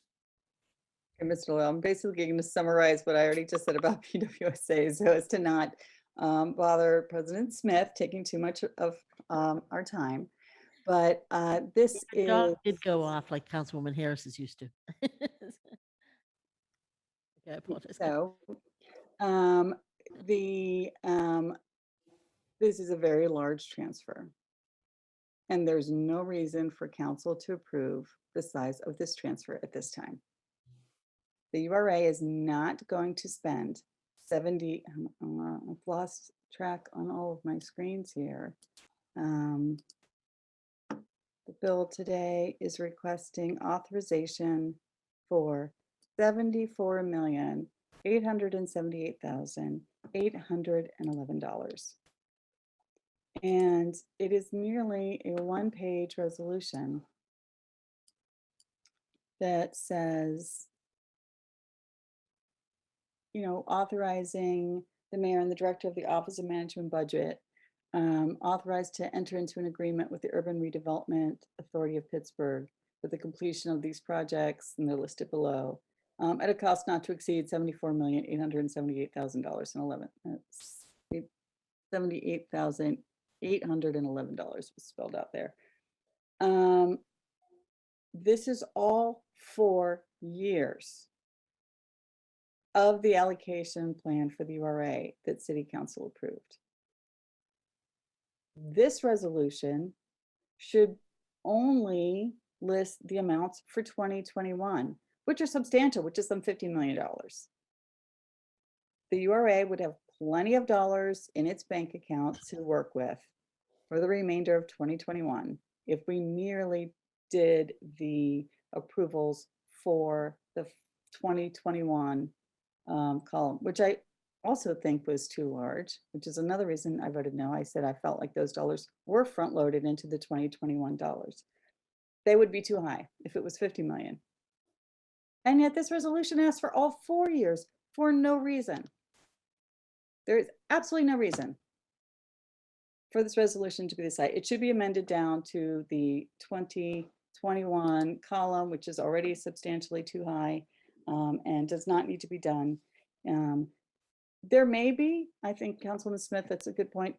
We should see the cooperative agreements because those could have the kinds of arrangements that require the URA to invoice us for their projects, which would provide the checks and balances so that we can see that the projects are being completed and before we release all of the funds. That is how the city did the CARES Act 1 and CARES Act 2, I am fairly certain. We don't need to go into depth today, but those would be the questions that we should find out before Tuesday. And these read as if the city is wanting to just write a nearly $75 million check to the URA. So let's make sure that does not happen. I'll still vote no today, but thank you, Councilman Smith, for asking for a briefing on the cooperative agreements. That's all, Mr. Chair. Thank you. Any further discussion? I just want to say I'm going to abstain again on this bill for the same reasons. And thank Councilwoman Gross for having a good sense of humor with me. Thanks. Thank you. Any other members? If not, I will quickly simply say that I disagree, and this is relative to sort of all the bills, that I disagree with the assertion that these dollars are supposed to last us a certain amount of time. Rather, we're actually supposed to spend them down. We actually have only 4 years by which all these dollars must be under contract, must be spent. And so So I disagree with that assertion. I also disagree that there's no reason for us to immediately be doing this now. What we've discovered through the pandemic was there were already serious problems within our community. The pandemic simply exacerbated that. And so in order to begin resolving those issues, we should absolutely begin spending as much money as quickly as humanly possible to begin remedying those situations. In terms of sending the URA the money, keep in mind that during the pandemic, it was the URA that was keeping our businesses afloat. It was the URA that was providing people rent assistance. It was the URA that was still pressing forward to help as many people as humanly possible. And thus that work is still needed, which is also why we're moving the pilot initiative for the very first bill we had, which was to begin paying people because we discovered that they absolutely need their assistance. So in my humble opinion, we should absolutely be doing this, and we should absolutely be getting as much money into the hands of those that are still in critical need of these resources. With that, all those in favor say aye. Aye. Aye. Any opposed? Opposed? One opposed. Any abstentions? One abstention. Bill receives an affirmative recommendation. Thank you all. That moves us to our invoices. We need a motion to approve the invoices. So moved. Second. Any discussion? Seeing none, all those in favor say aye. Aye. Any opposed? Invoices are approved. Next are our P cards. Need a motion to approve the P cards. So moved. Second. Any discussion? Seeing none, all those in favor say aye. Aye. I'll Any assume you're opposed? agreeing to leave. Okay, oh, P cards are approved. Next is our Public Safety Services Committee chaired by Councilman O'Connor. One new paper, Bill 1807. Bill 1807, ordinance amending and supplementing the City of Pittsburgh Code Title 6, Article 1 by amending Chapter 601 to more clearly define litter and illegal dumping violations, to update penalties, to include community restitution. Motion to approve. Second. Any discussion? Sorry. Seeing none. I would just be brief and thank Alicia from the mayor's office. If you read through the legislation, not only is littering and dumping going to be a part of it, but also hopefully those individuals are caught and now have to do a portion of community service as well, which I think goes a long way. You know, even the fines for somebody dumping, we still have to go and fix it.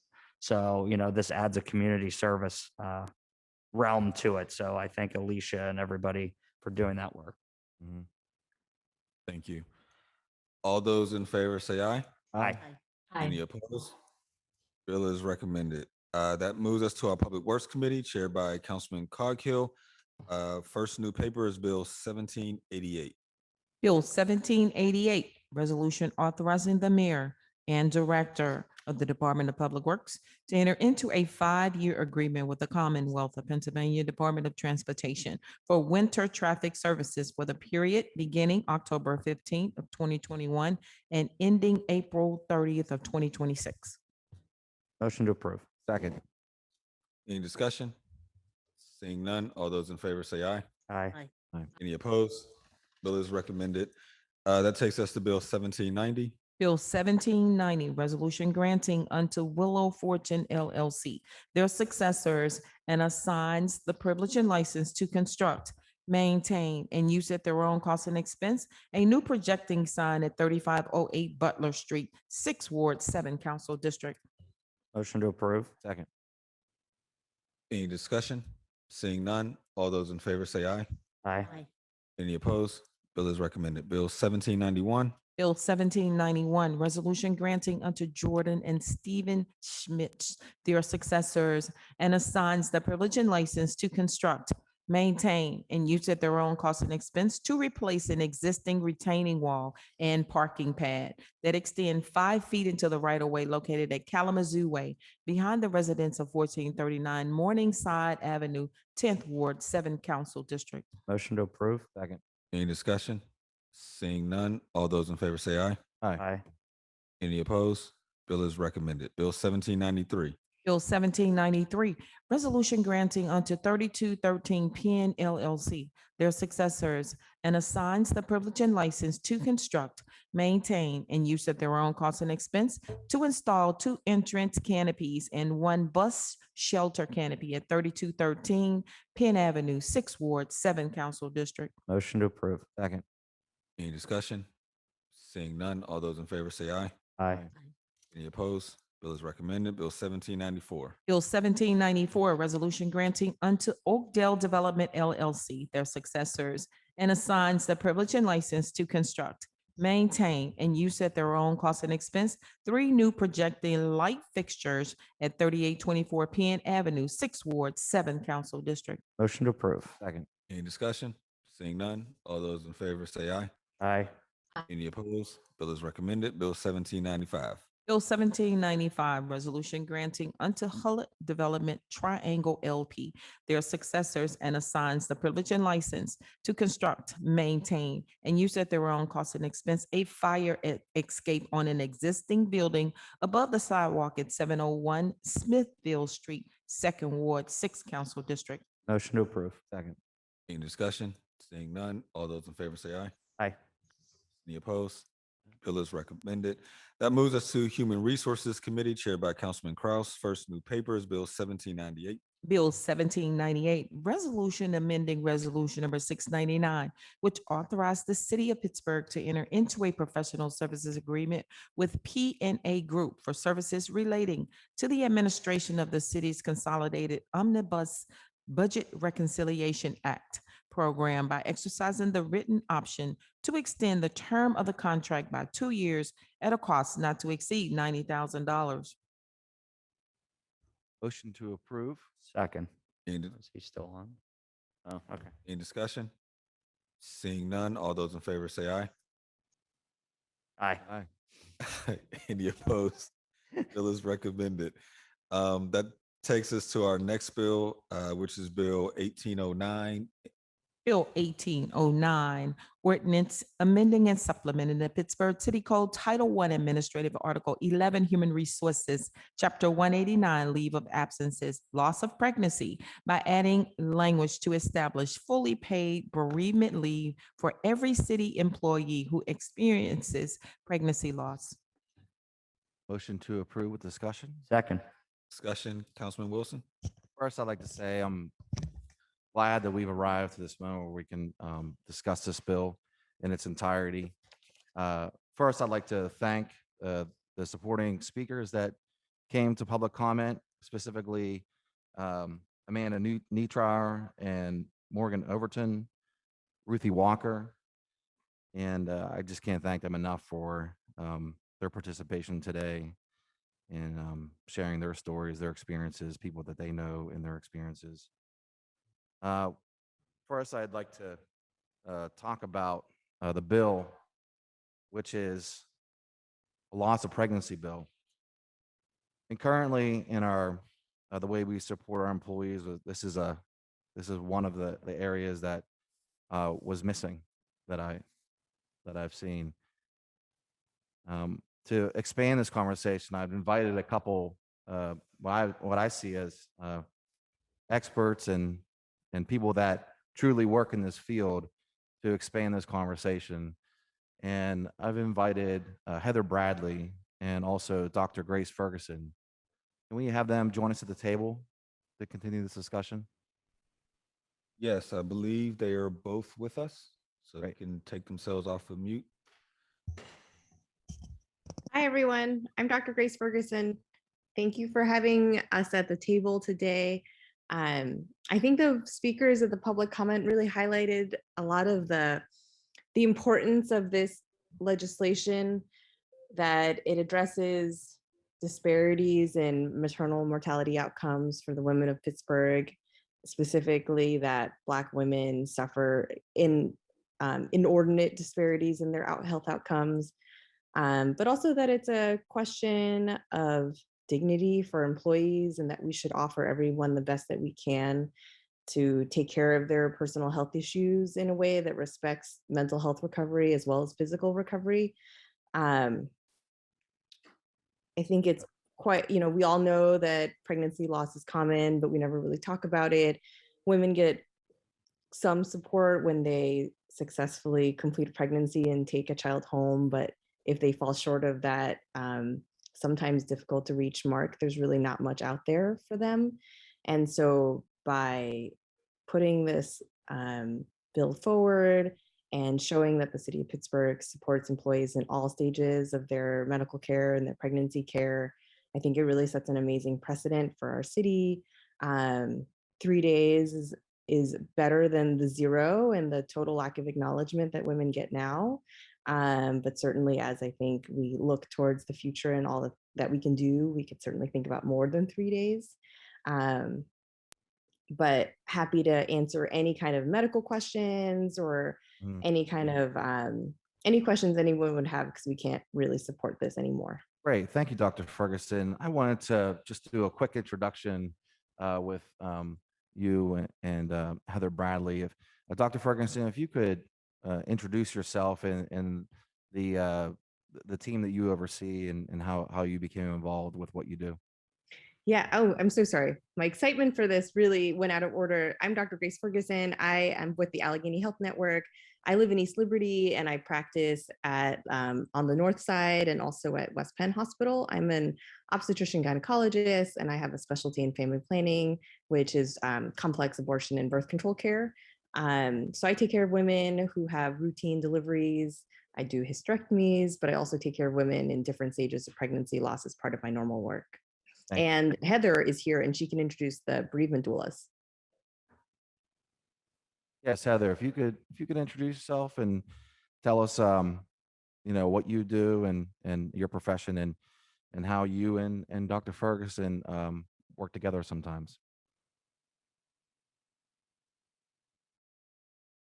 I think you're on mute. You're on mute, Miss Bradley.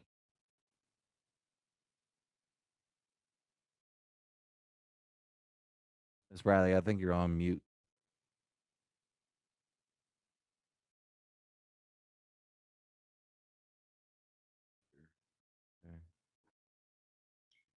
I can also talk about the bereavement doulas while Heather's working out her technical issue. Yeah, that'd be great.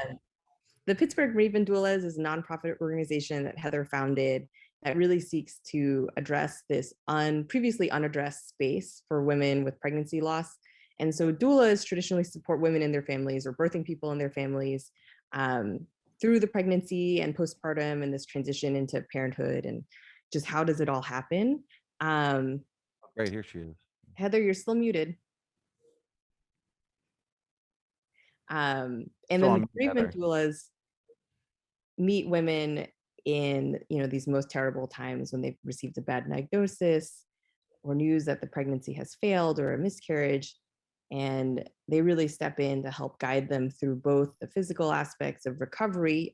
Are you having surgery? Are you having an induction? Are you at home bleeding and cramping? But also the emotional recovery of how you maneuver grief that is really quite invisible to others. How do you talk about the loss of a child that isn't really here or there yet? And so they provide these services for free. For me, as someone who works also in complex abortion care and for women with medical conditions, the bereavement doulas also step in and take care of these women who are often sort of excluded because they don't fall under traditional miscarriage categories. And so lots of really innovative work. Yeah, if we could kind of expand on that. Whenever I first started exploring workers' rights in the city of Pittsburgh and specifically our employees and where we fall short at the city of Pittsburgh, this benefit wasn't there. And we've further had these conversations about what this type of bereavement looks like.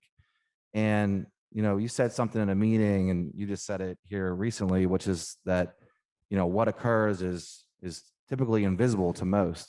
And so I like to take a moment to just define what pregnancy loss is, just clearly so the public can understand, and also we can, in a way, try to destigmatize what individuals go through at these moments.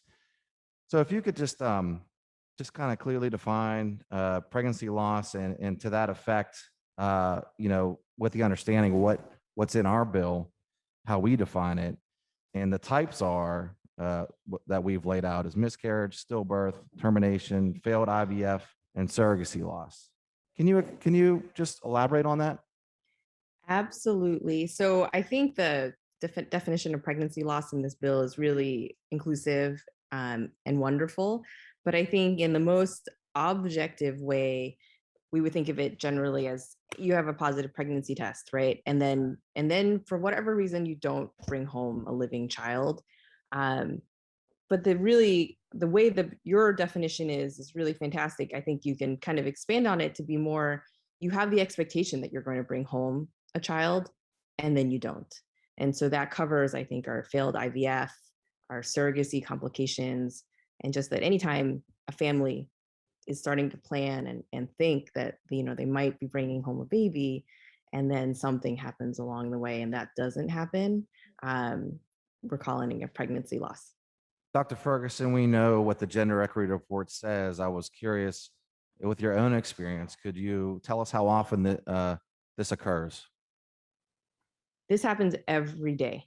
I think we typically think of pregnancy loss in that first trimester way, in the same way that all the women in the room probably have thought about, you don't share your pregnancy on social media until 12 weeks because it's so common that you could have a miscarriage that we don't even want to talk about it and put it out there. So first trimester pregnancy loss before 12 weeks is commonly quoted around a quarter, 25 to 30%. But obviously not everybody tells us that it's happening. So it's a hard number to capture.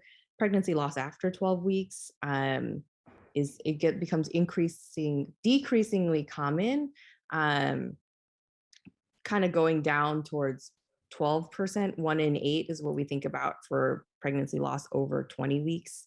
And then pregnancy loss closer to delivery is every week that you get it becomes less common.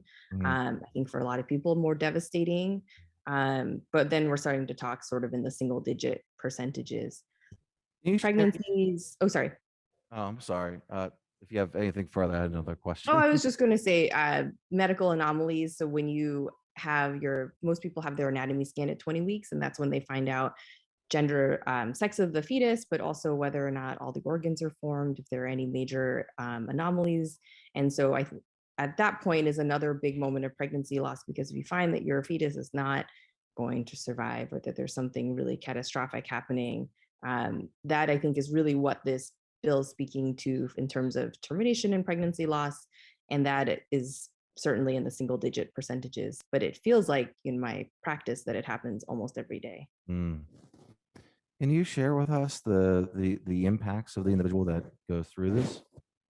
Yeah, absolutely. The emotional impact is horrific. From personal experience, from the experience of my friends, you can imagine going into this ultrasound thinking that you're going to, get your gender reveal set up, start planning your nursery, and then instead you find that your baby has no kidneys, will never develop lungs, and will never be able to live. And so then you have to think to yourself, do I continue this pregnancy for 5 more months, walking around, being bigger, having people want to come up and touch my belly, but not being able to explain that this baby's going to die? Or do I make what I think a lot of families choose as a really compassionate decision to end the pregnancy at that time so that they don't have to birth a child that will die immediately afterwards? And so you can imagine, Pennsylvania is sort of a difficult state to have a termination of pregnancy in, so that they're jumping through all these hoops that have been placed by the Abortion Control Act.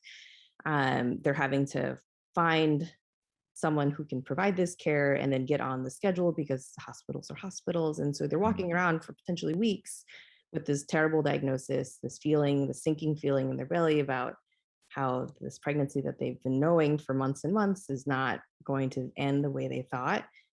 They have whatever procedure they have, induction, surgery, and then they bleed, their milk comes in, they probably still look kind of pregnant, and they don't get any acknowledgement from their workplace that they've had a loss, that they've had a birth of some sort. And so then they also just have to go right back to work, which is a lot. It's pretty heavy. I remember a part of our conversation, and specifically Heather Bradley mentioned this, that, you know, so if I take a step back and I think about the effort that we were doing in this bill, we wanted to give as much bereavement as possible. And the max right now for the city of Pittsburgh is up to 3 days. And that would be if you lost a parent, a grandparent, a parent, or your child. And, I often thought about, and we talked about this, how there's still more work to do in terms of offering more bereavement leave.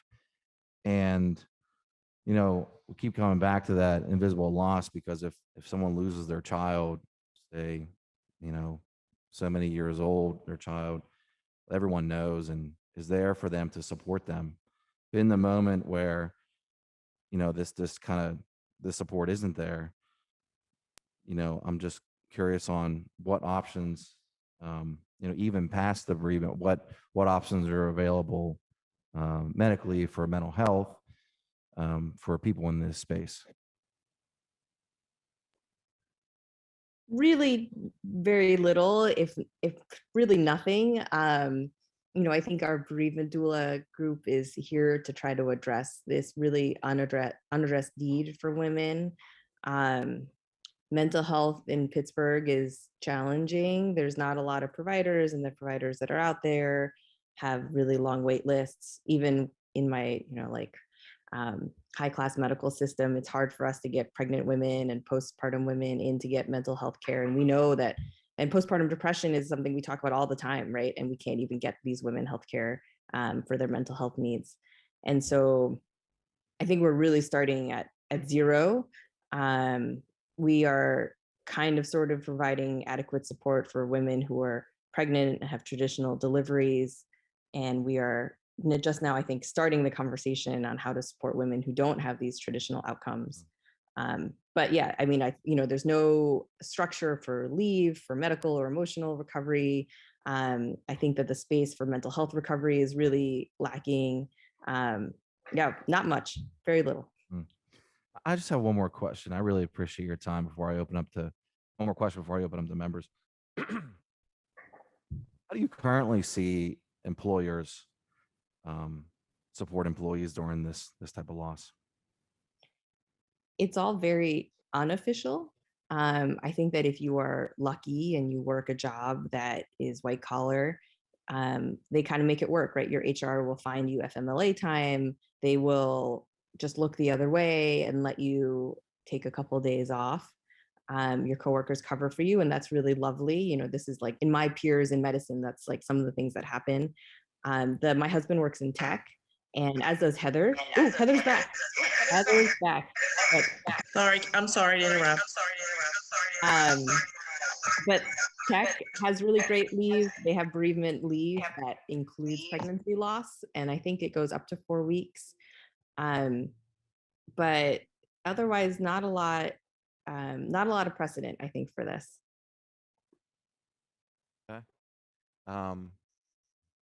Do you think this is a good starting place for the city of Pittsburgh? All right, great. I wanted to, so Heather, your mic is unmuted. Yes, can you hear me now? Yeah, I want to turn it over to the members, but before I do that, I wanted to just give you an opportunity to introduce yourself, and then also, if you want to, would you like to expand on anything that I've been asking Dr. Ferguson about? Well, thankfully, Grace filled in and she spoke so eloquently about everything that we do and why this is very necessary for these families. I'll just state that I'm, the director of Pittsburgh Bereavement Doulas, and we provide free, it's a nonprofit that for Pittsburgh families that provides free doula service for parents experiencing loss. And, we work with these families every day. We had 2 calls yesterday, and there's a lot of loss in our community. And we see what happens when people come home from the hospital and their HR departments aren't cooperating and really understanding what their needs are. And so I think having this bill pass would set a precedent for other Pittsburgh businesses. Right. Thank you for your comments. So I can't thank you enough, Dr. Ferguson and Heather Bradley for coming today. I'd like to open up to other members if there's other questions. Thank you. Anything from discussion from other members? Mr. Chair, Councilwoman Strasburger? thank you. I just want to express my deep, deep gratitude to Councilman Wilson for introducing this bill and for being just such an ally in this issue, and to Dr. Ferguson and Ms. Bradley, thank you for being here today and what you do every day, and to our earlier speakers as well. This, first of all, before I forget to say, I'd like to join as a co-sponsor, if that's okay with you, Councilman. Be honored to join you in this. And I think this is just so important for so many reasons. I won't repeat too much of what has already been said, because it's just, you've all said it so eloquently. Obviously, having the bill itself, having at least 3 days to recover physically, not fully, but partially recover physically, start to recover mentally, to have that time, that space, just to honor the grief process is so important. And if we can set a precedent, if we can set an example for other Pittsburgh companies, employers to follow, that's important. I'd like this to extend beyond the city of Pittsburgh. And if we can set an example for other municipalities to follow, other states, other countries to follow, that's important too.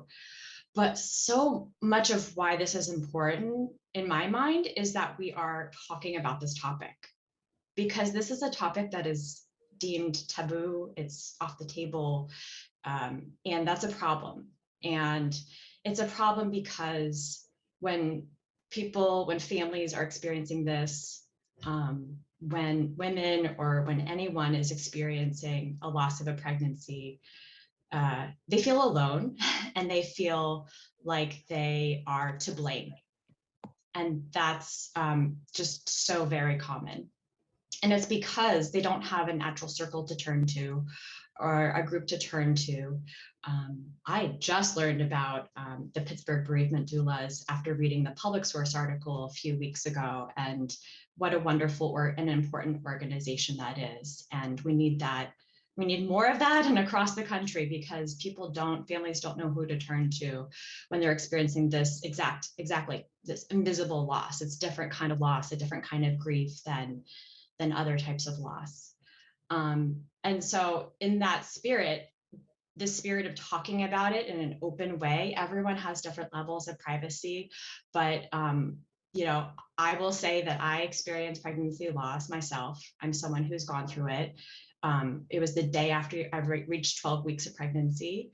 And so I was really excited to tell friends and family, and then experience that loss. And it was, it's heartbreaking, and it's a different kind of loss than I think anyone has experienced previously or in the future in their lives. It's just completely different. And you blame yourself. You think that you did something wrong, even if it's not rational to think that way, you do. And so to have a circle of people that you can talk to, be open about, and to help you through that is important. And to have that time and space where you're not expected to be performing at your best the next day or 2 days later. Ideally, you have more time than 3 days, but I understand the confines of our current law right now. So thank you so much, Councilman Wilson, for not only introducing this bill, but getting the conversation started. And I hope that this is just one step toward being a little bit more open about these difficult experiences that many of us in the community experience. Roughly 15% of known pregnancies end in loss. So I hope that this is starting the conversation, making it a first step toward making it a little bit more open of a conversation. Thank you. Thank you very much. Anything else from members? Any further discussion? If not, thank you, Councilman Wilson, for bringing this critical bill forward. All those in favor say aye. Aye. Aye. Any opposed? Bill receives an affirmative recommendation. Thank you. That moves us to our Land Use and Economic Development Committee, which is chaired by Mr. Wilson. And our first supplemental paper is 1336. Bill 1336, ordinance amending the Pittsburgh Code Title IX zoning Article 1, Section 90203 zoning map by changing from RMM multi-unit residential moderate density, R1DL single unit detached residential low density, and RIDVL single unit detached residential very low density, R2M 2-unit residential moderate density, and RP residential plan unit development to EMI Educational Medical Institution, 27 parcels in the Allegheny County block and lot system, 7th and 14th wards. We read 1337 as well. Will do.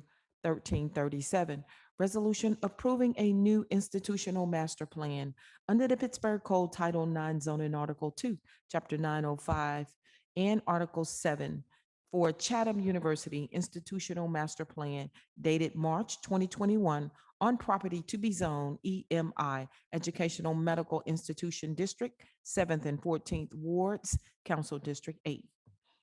Motion to hold Bill 1336 and 1337 for cablecast public hearing. All those in favor say aye. Aye. Any opposed? Bill will be held for the cablecast public hearing. That takes us to our new papers, Bill 1808. Bill 1808, ordinance amending and supplementing the Pittsburgh Code Title IV Public Places and Properties, Article 1, Public Right-of-Way by amending Chapter 420, Uniform Street Naming and Addressing to update and clarify subchapters. Motion to approve discussion. A second discussion, Councilman Wilson. Is Director Dash on the line? I just want that. Don't believe so. All right, I will We can summon ask some. my question if he, before final vote. Motion to approve.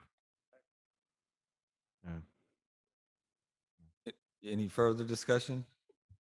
If not, all those in favor say aye. Aye. Any opposed? Bill receives affirmative recommendation. That moves us to our Intergovernmental Affairs Committee chaired by Councilwoman Gross. First deferred paper is Bill 1368. Bill 1368, resolution adopting plan revision to the City of Pittsburgh's official sewer facilities plan for proposed land development located at the corner of Harrion Avenue and Ruthven Street, including those parcels identified on the attached Exhibit B. Motion to approve with discussion. Discussion, Councilwoman Gross. Thank you. So this is the Bill 1368 that we had Mr. Kamen do public comment about. While in session today, I beg your pardon, I actually turned off my camera and spoke to both parties in the lawsuit. So I called both the Polish Hill Civic Association, which has appealed the planning decision on this development, and I called Mr. Kamen and spoke to him as well. And they both concurred that the oral arguments in the case were heard by Judge James on July 6th, and that the decision is still pending. So this decision is still in front of Judge James. So while Jonathan Kamen would like the sewer module to be approved, council does not have to approve it, and there's no, this is still in appeal. So I will, given that Judge James heard the arguments on July 6th, and it's now September, what are we at now? September 8th. I would expect that his decision would be coming soon. And while I know it's kind of annoying for council to see the same paper every couple of weeks come back on the agenda, I will try to see if perhaps we get a decision in the next 2 weeks. So motion to hold for 2 weeks. Need a second? All those in favor say aye. Aye. Any opposed? Bill will be held 2 weeks. Give us 1 second as we sort something out here in chambers before we go to the next bill. 1 second, Councilwoman Strasburger, there was an amendment for those 2 Chatham institutional bills that we needed to introduce as an attachment, I think. Thank you. What is the procedure at this juncture? can I go back to those bills and make the motion? Can we do a Motion to reconsider. Bills 1336 and Bills 1337? Motion to reconsider bills 1336 and 1337. Second. Thank you. This is really just to, and my apologies, I thought that we All in could. favor, say aye. Aye. Aye. Any opposed? All right. Now she has an amendment that she needed to introduce.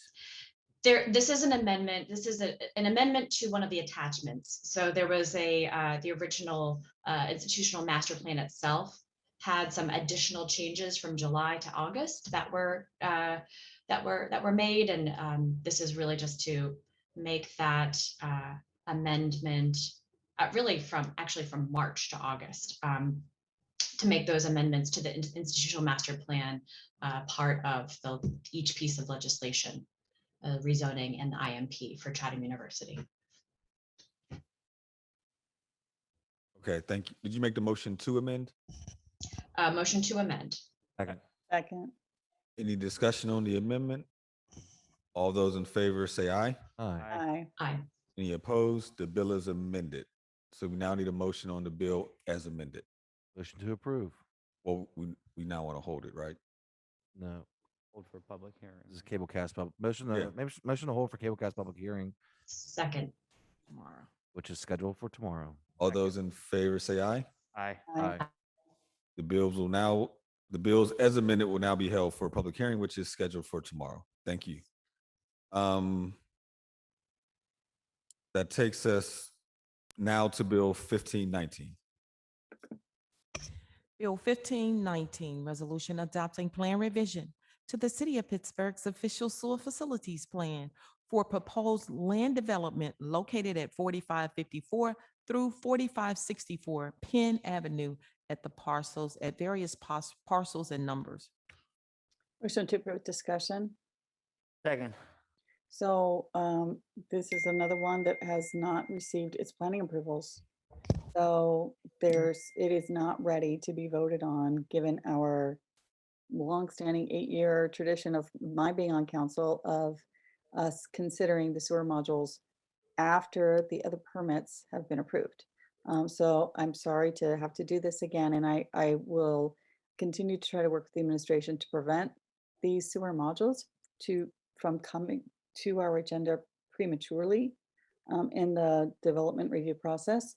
So I apologize, but motion to hold for 2 weeks. And seconded, all those in favor say aye. Aye. Any opposed? Bill will be held 2 weeks. Takes us to our last paper, Bill 1796. Bill 1796, resolution authorizing the mayor and director of the Department of Mobility and Infrastructure on behalf of the city to enter into a corporation agreement with the Western Pennsylvania Conservancy for maintenance of certain planting and other planting-related infrastructure in the public's right-of-way throughout the city at no cost. Motion to approve. Second. Any discussion? Seeing none, all those in favor say aye.